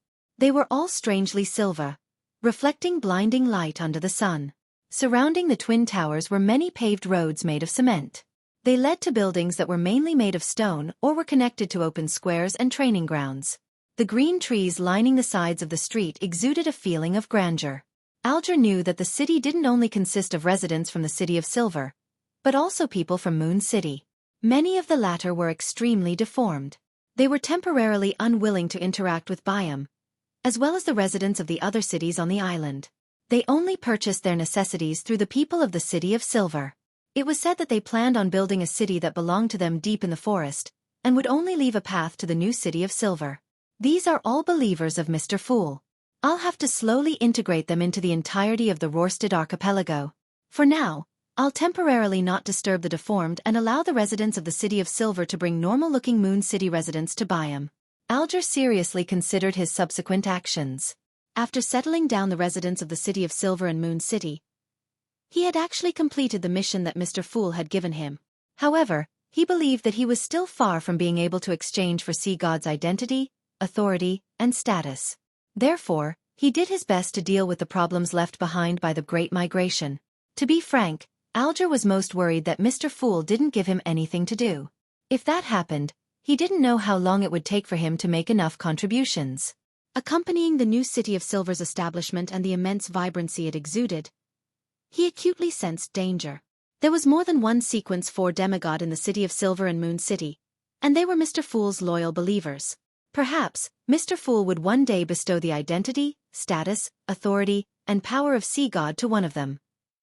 There are 2 Grade 0 sealed artifacts in the City of Silver, a Sequence 3 Saint, 3 Sequence 4 Saints, and nearly 10 Grade 1 sealed artifacts, as well as a few demigod Beyonder characteristics that can temporarily be used as Grade 1 sealed artifacts. There are 3 demigods in Moon City, 5 Grade 1 sealed artifacts, and a large number of potion formulas. Alger only made a slight calculation before realizing that the 2 factions that came under Mr. Fool were a little terrifying. All of them combined was equivalent to a quarter of the Church of Storms. According to what Alger knew, the number of Grade 0 sealed artifacts each church had numbered between 5 to 8. There were fewer than 4 grounded angels active at present. In this aspect, they were indeed much stronger than the combined Moon City and City of Silver. However, the Orthodox churches had no advantage in numbers when it came to Grade 1 sealed artifacts and saints, especially the latter. Due to an all-out war, with the brass increasing the number of saints by nurturing them, the Church of Storms only had around 20 saints. The Church of the Sea God doesn't have a demigod yet, but it won't be long before a new sea god will appear. As for the angels under Mr. Fool, there's the World, the Death Consul, and the Angel of the Fate Pathway. There are the saints from our tarot club. The more Alger thought about it, the more alarmed he became. He realized that he was a little slow in this aspect. Perhaps it was because he couldn't extricate himself to take an objective look at things, and although he had always been amazed by such matters, he finally came to a clear realization today. Unknowingly, Mr. Fool's faction had already developed to a level that was comparable to an Orthodox church. Even if there was a certain gap, it was only due to the lack of accumulation that needed to span across years. And it hadn't even been 3 years since Alger joined the Tarot Club. If I hadn't experienced all these changes myself, I definitely wouldn't have believed it.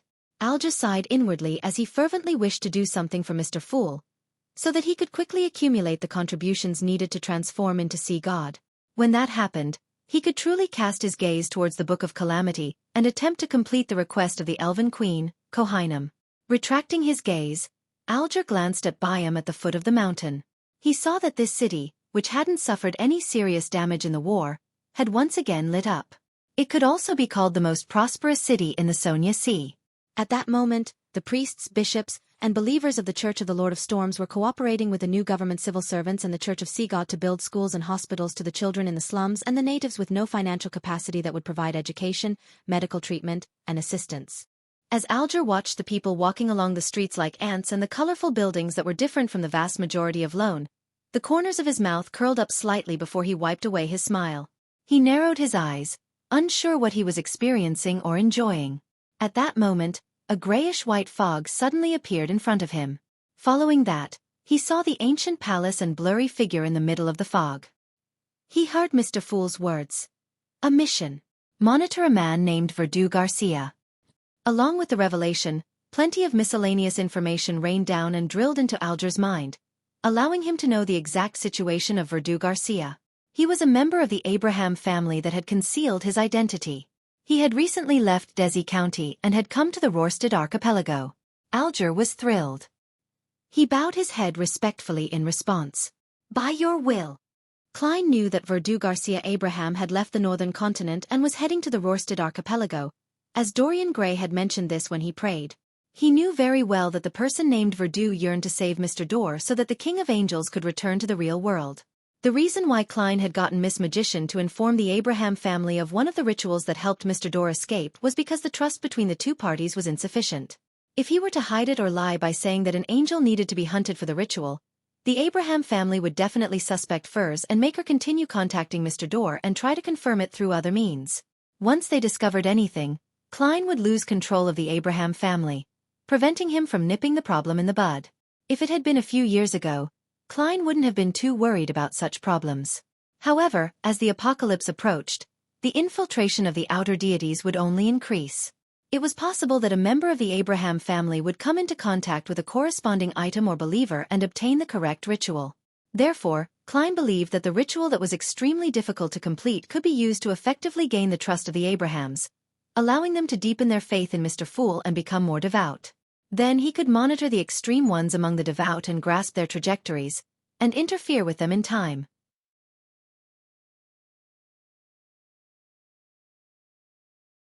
Chapter 1312 Fully Automatic Wishing Machine Mid-Sea Shear.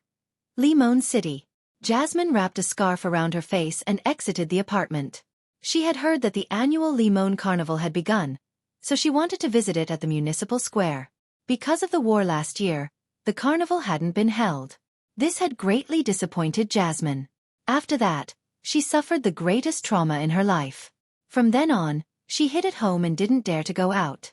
Perhaps it was because she had been confined at home for too long, one that was very cramped. Jasmine had been eager to go on the streets recently. She wanted to walk around just like she did in the past. As she turned her gaze, she saw her reflection in the large glass window by the side of the street. Her figure was pitch black without any other color.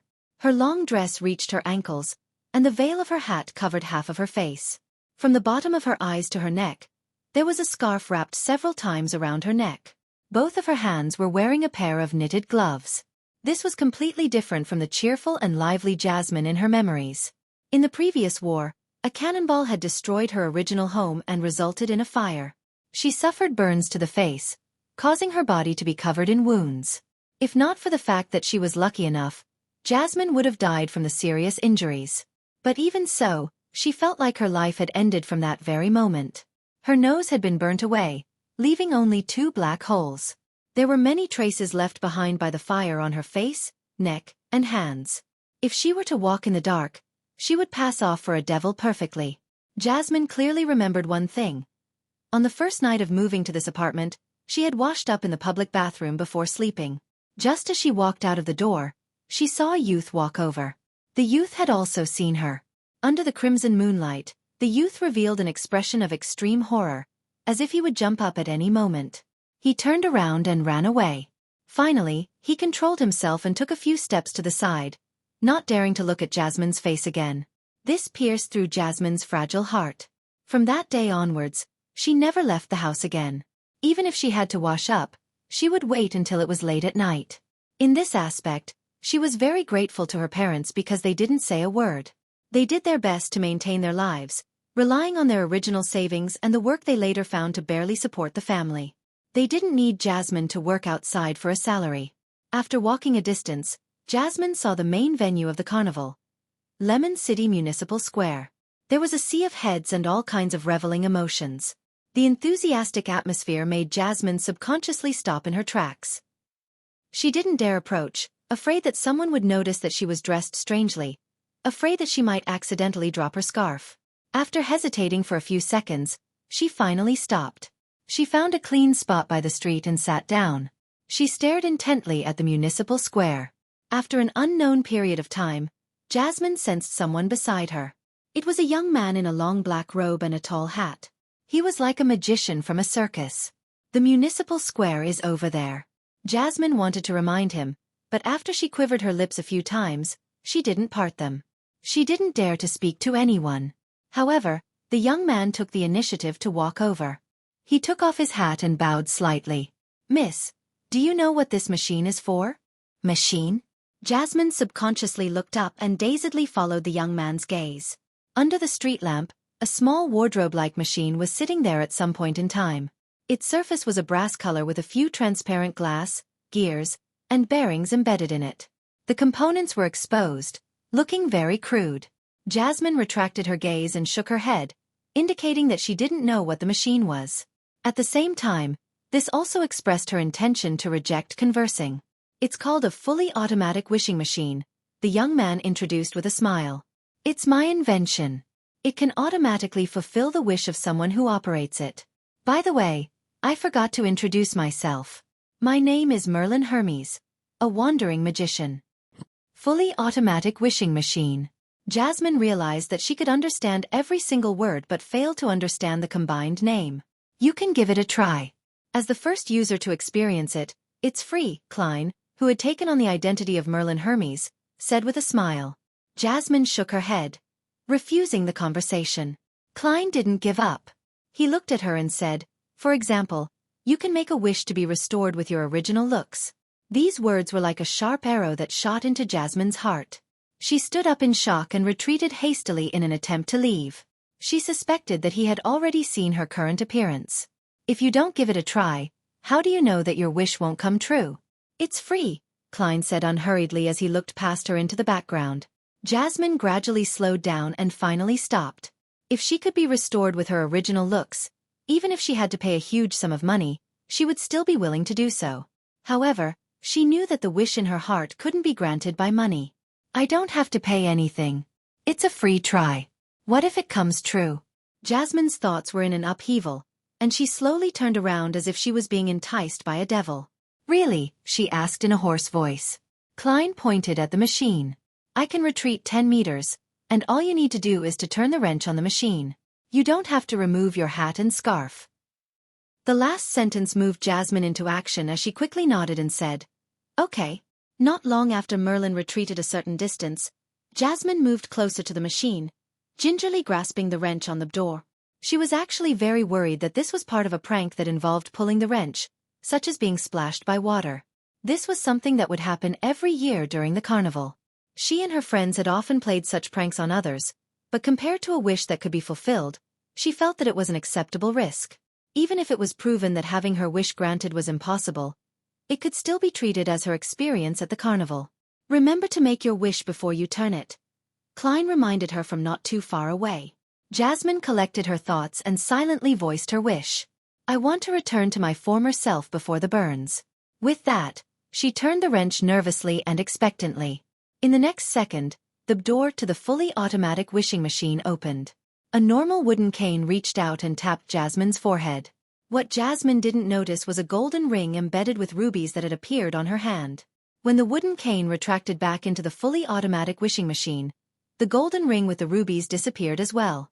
As the gears turned, Jasmine saw the machine's door slowly close. That's it? She thought blankly. She didn't experience the feeling of having her wish fulfilled, nor was she being pranked. Everything seemed so strange. Congratulations. Your wish has been granted. Klein walked back and clapped gently like a witness to a magical event. My wish has been granted. How is this possible? Just as this thought flashed through her mind, she suddenly felt something beneath her scarf. The spot where there were only 2 black holes left had been propped up.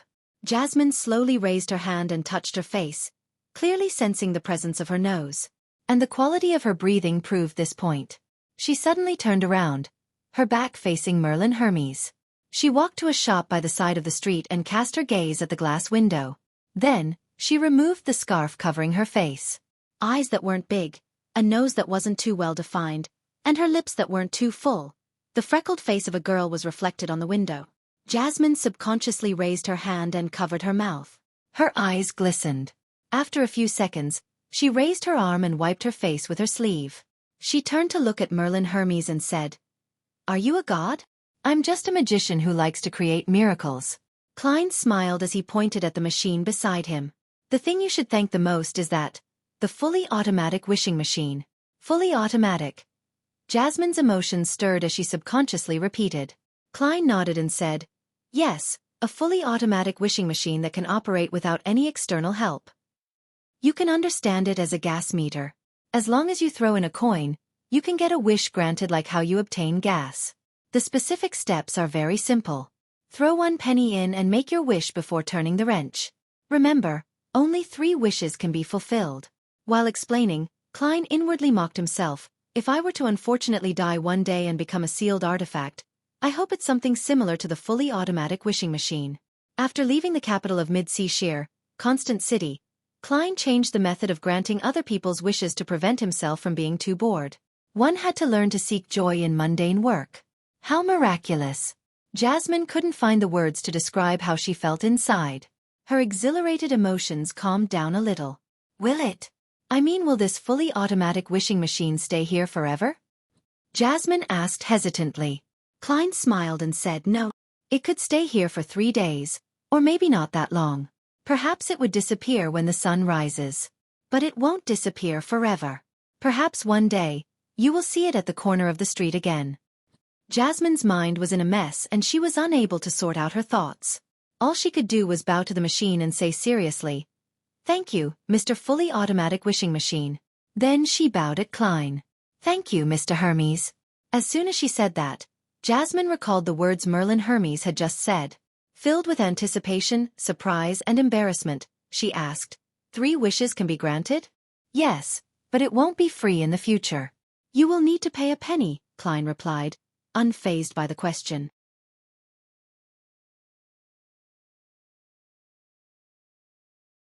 Chapter 13:13. The third wish. Jasmine was excited, but she was still worried.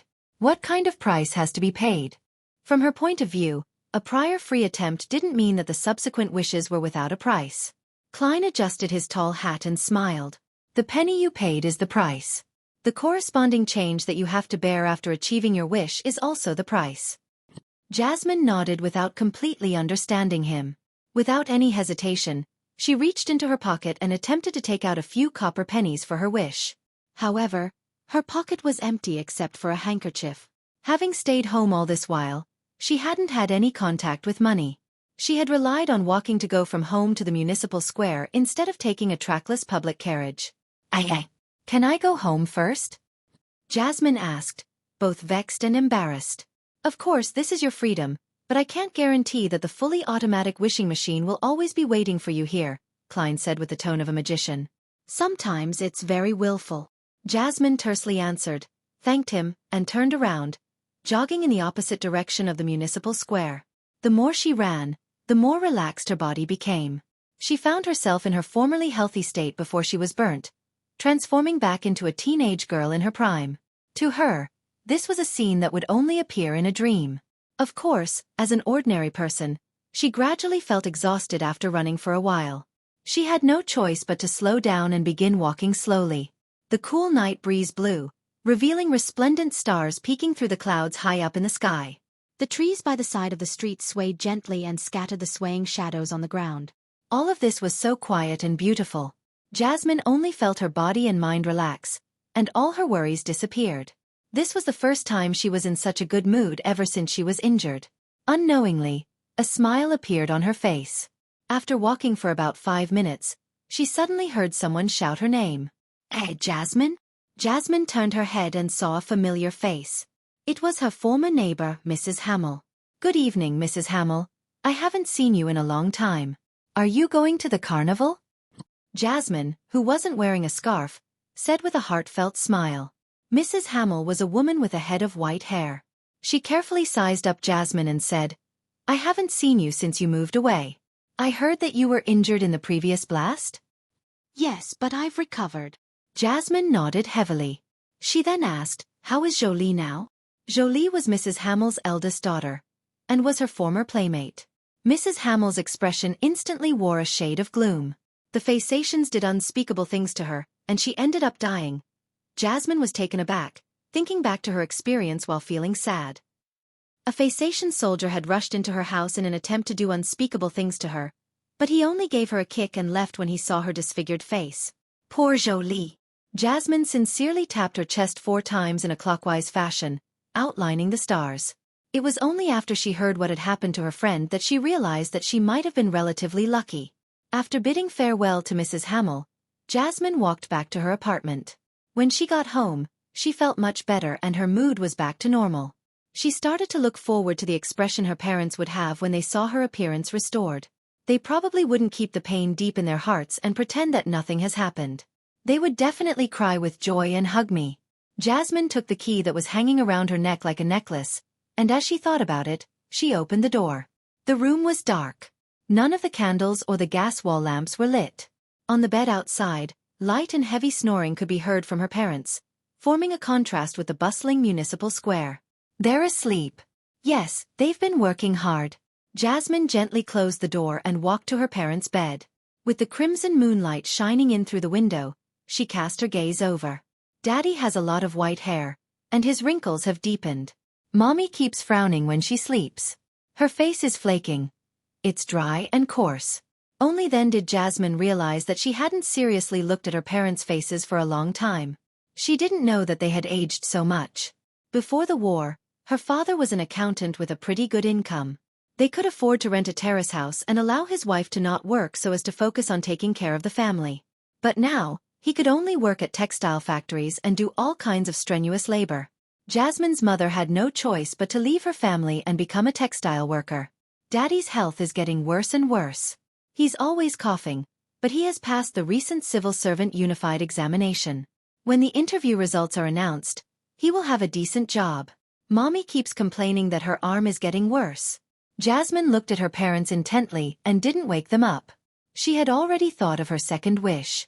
Softening her footsteps, Jasmine entered the room inside and poured out the last few pennies from her piggy bank that she had previously almost emptied. Then, she left the apartment and boarded a trackless public carriage.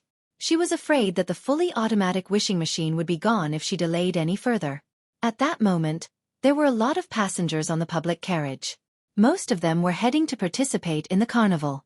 Jasmine looked around and saw that there were no seats, so she had no choice but to support herself as she stood on the aisle, squeezing with plenty of people. 10 minutes later, She reached her stop and turned into that street. When the brass-colored machine embedded with a few pieces of glass appeared before her eyes, Jasmine silently heaved a sigh of relief and quickly approached.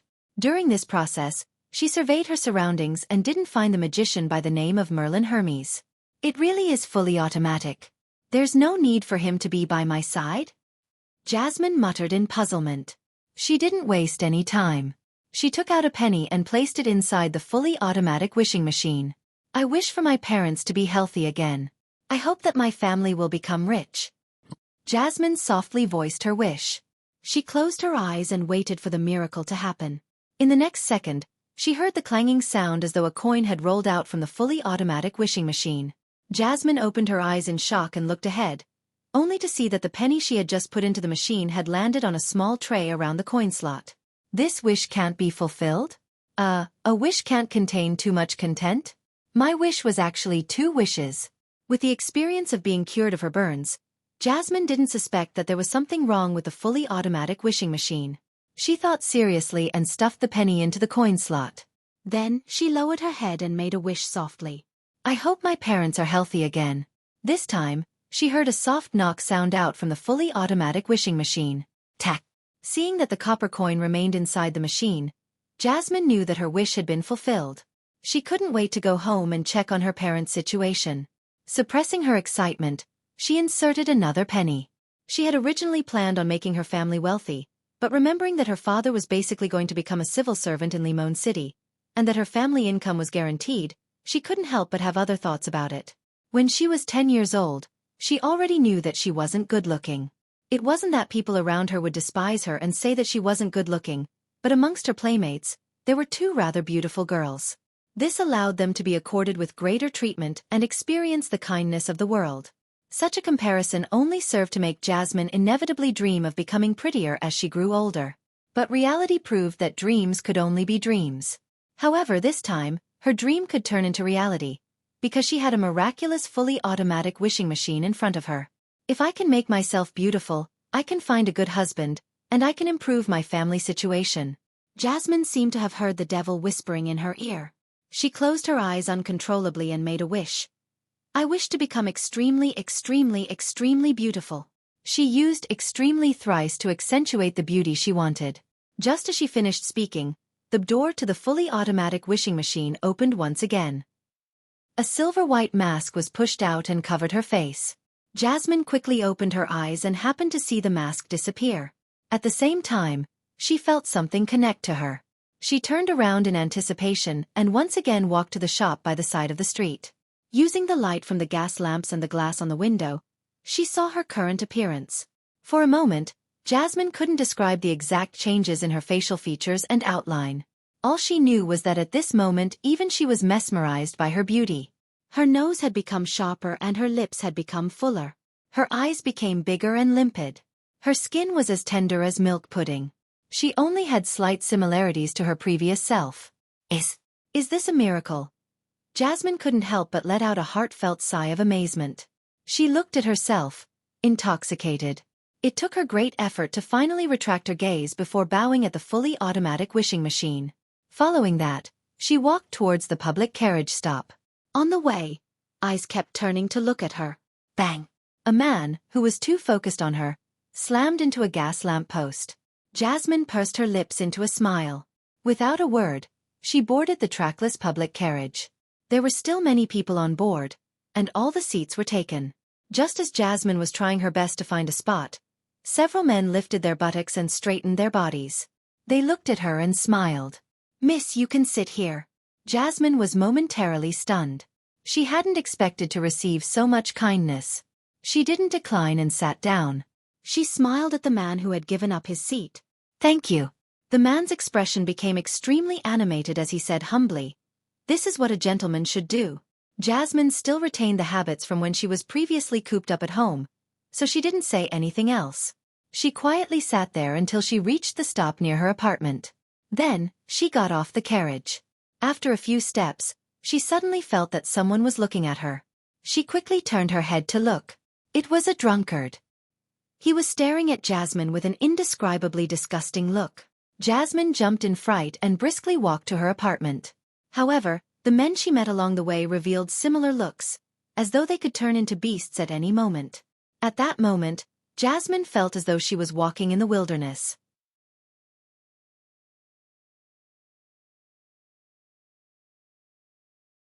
Previously, Jasmine enjoyed the gazes from the men, but now, all that was left was anxiety and horror. She hastened her footsteps again as though she was being chased by faceations. Finally, before the men could get close to her, she rushed into the apartment and got rid of them. Phew! The girl patted her chest and secretly decided to stay out less at night. Only then did she realize that extraordinary beauty had its disadvantages. After calming down, Jasmine went up the dimly lit stairs to the 3rd floor and returned home. She used the key she carried with her to open the door. She carefully approached her parents' bed and used the moonlight to examine their faces. Compared to when she left the house not too long ago, her parents' faces were rather ruddy.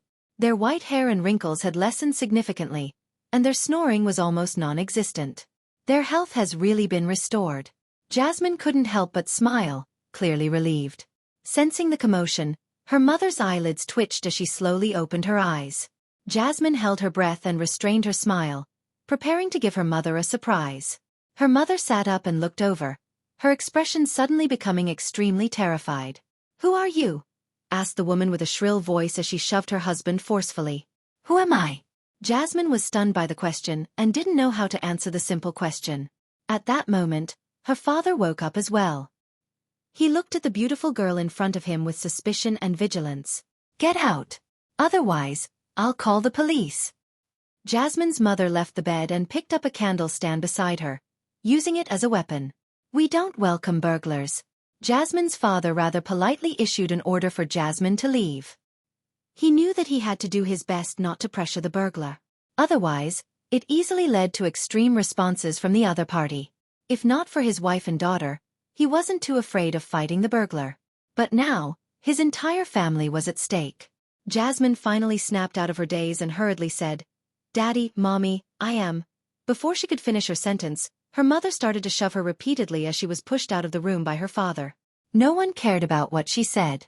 Under such circumstances, no one cared. Thud. The door to her apartment closed before her very eyes. It left her feeling lost and helpless. She wanted to knock on the door and use the key she carried with her to prove her identity, but at that moment, she heard her mother shout to a patrolling police officer downstairs, "There's a burglar, a burglar." "Burglar. Daddy and Mommy don't recognize me anymore. Will they think that I've murdered myself? Will the police believe the fully automatic wishing machine?" Jasmine's heart tightened, and she subconsciously decided to leave the apartment first to avoid the police. She would then find her father and mother to explain to them carefully at dawn and use their common memories to convince them. Tap, tap, tap. She bowed her head and under the watchful gazes of her neighbors, walked down the stairs and rushed out of the building. She ran all the way to a nearby alley and avoided the approaching police officer from the main street. Gasping for air, Jasmine stopped in her tracks. Tears uncontrollably rolled down her face and fell to the ground. Suddenly, a hand reached over and covered her mouth, dragging her to a secluded corner of the alley. "How much?" "I'll pay however much it costs." A voice filled with drunkenness rang in Jasmine's ears. It was as if he had mistaken her for a prostitute and could no longer resist her allure. Jasmine tried her best to struggle, alarmed, afraid, and desperate. Just as she was about to break down, the drunkard released his hand. "Miss, are you all right?" A hoarse male voice sounded. Jasmine dashed away from the drunkard before turning around to see a police officer in a black and white checkered uniform. He. As Jasmine spoke, she began to cry. The policeman looked at her sympathetically and said, "We will take legal action on him. However, miss, you'll need to return to the police station with me to record your statement." Jasmine was in a state of extreme panic and extreme helplessness. She subconsciously nodded. Not long after, she sat in the police station's testimony room nearby. Facing her was the same police officer and his colleague. The policeman deliberated over his words and asked, "So you're telling me, he didn't ask you if you were a prostitute, and you didn't do anything that might come off as soliciting customers?" He was worried that his words would hurt the beautiful girl in front of him. Jasmine held a coffee cup and lowered her head to take a sip. "Yes, I just reached the alley." "All right, let's end it here. Miss Jasmine, can you tell us where your house is? We will get someone to send you back." Another policeman tried to get in her good books. Recalling his parents' reaction and the disgusting gazes, Jasmine couldn't help but shudder. She said in tears, "I had a quarrel with my parents and can't return home for the time being. Perhaps you can take me to the nearest hotel." At this point, she remembered that she was only left with a few pence. There was no way she could stay in a good hotel, and the cheap motels were practically dangerous to her. The first policeman was taken aback. "Okay." On the way to the nearest hotel, the policeman hesitated several times before finally saying, If you plan on becoming a street girl, you can come to me. There's no need for you to go through that much effort." Upon hearing this, Jasmine felt on the brink of mental collapse. It was just different from when she first saw her face after the fire. This made her feel extremely insecure and she remained silent. Fortunately, the police officer didn't force her and sent her to the entrance of the nearest hotel. "There's no need to go in with me. I'll go by myself." Jasmine rejected the policeman's suggestion of sending her to her room. After the police officer left, she quickly walked out of the hotel without completing the check-in procedures.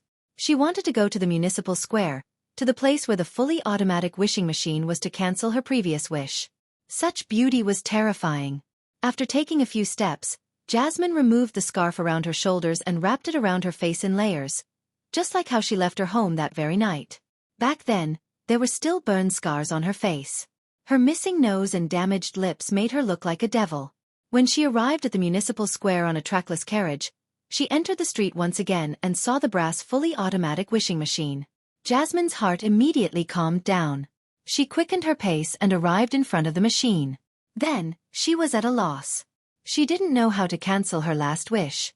Your first wish was a free trial, and it wasn't counted in the 3 wishes. So you have one more wish. Jasmine suddenly heard Mr. Merlin Hermes's voice. She turned her head and saw that across the street, under the dim yellow light of the street lamp, the magician wearing a tall hat was looking calmly at her. Good. Jasmine hurriedly took out a copper penny and inserted it into the fully automatic wishing machine. "I hope my previous wish is cancelled," she said with her eyes closed as she gripped the wrench and spun it. Tack! She heard the dull thud once again. When she opened her eyes, she rushed to a nearby shop. She stopped in front of the glass window and removed the scarf wrapped around her face. She saw herself again. She was no longer a pretty girl. Jasmine instantly relaxed, and instinctively turned her head to look at the fully automatic wishing machine, but found that it had disappeared along with Mr. Merlin Hermes. Praise the lady. Thank you, Mr. Hermes. Jasmine sincerely tapped her chest 4 times in a clockwise manner. She used her last copper penny to head home on a trackless public carriage. Along the way, no one gave up their seats to her. When her figure vanished from the street, Klein appeared again, holding a silver mirror with ancient patterns. "Great master, why didn't you add the line that excessive greed will only turn something good into something bad, or wishes always have a price?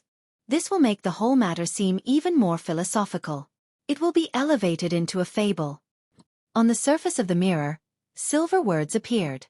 Klein smiled and said, "The biggest problem was that I couldn't use normal methods to satisfy her extremely beautiful wish. I can only adjust her looks to a certain extent. Therefore, I had no choice but to use one of the effects of a sealed artifact that originated from a demoness to graft it onto her. That resulted in her stunning beauty and terrifying charm. This made the surrounding men unable to resist her." The sealed artifact belonged to Zio, a relic of demoness Charmaine. Due to a problem with Zio's storage abilities, Charmaine's Beyonder characteristic fused with the box containing it, becoming a sealed artifact with shockingly negative effects. This caused Zio's younger brother to look at the box strangely. In order to resolve this problem, Zio made a wish for Mr. Fool to seal the item for her. After saying that casually, Klein looked at the magic mirror. "Rhodes, are you consoling me?"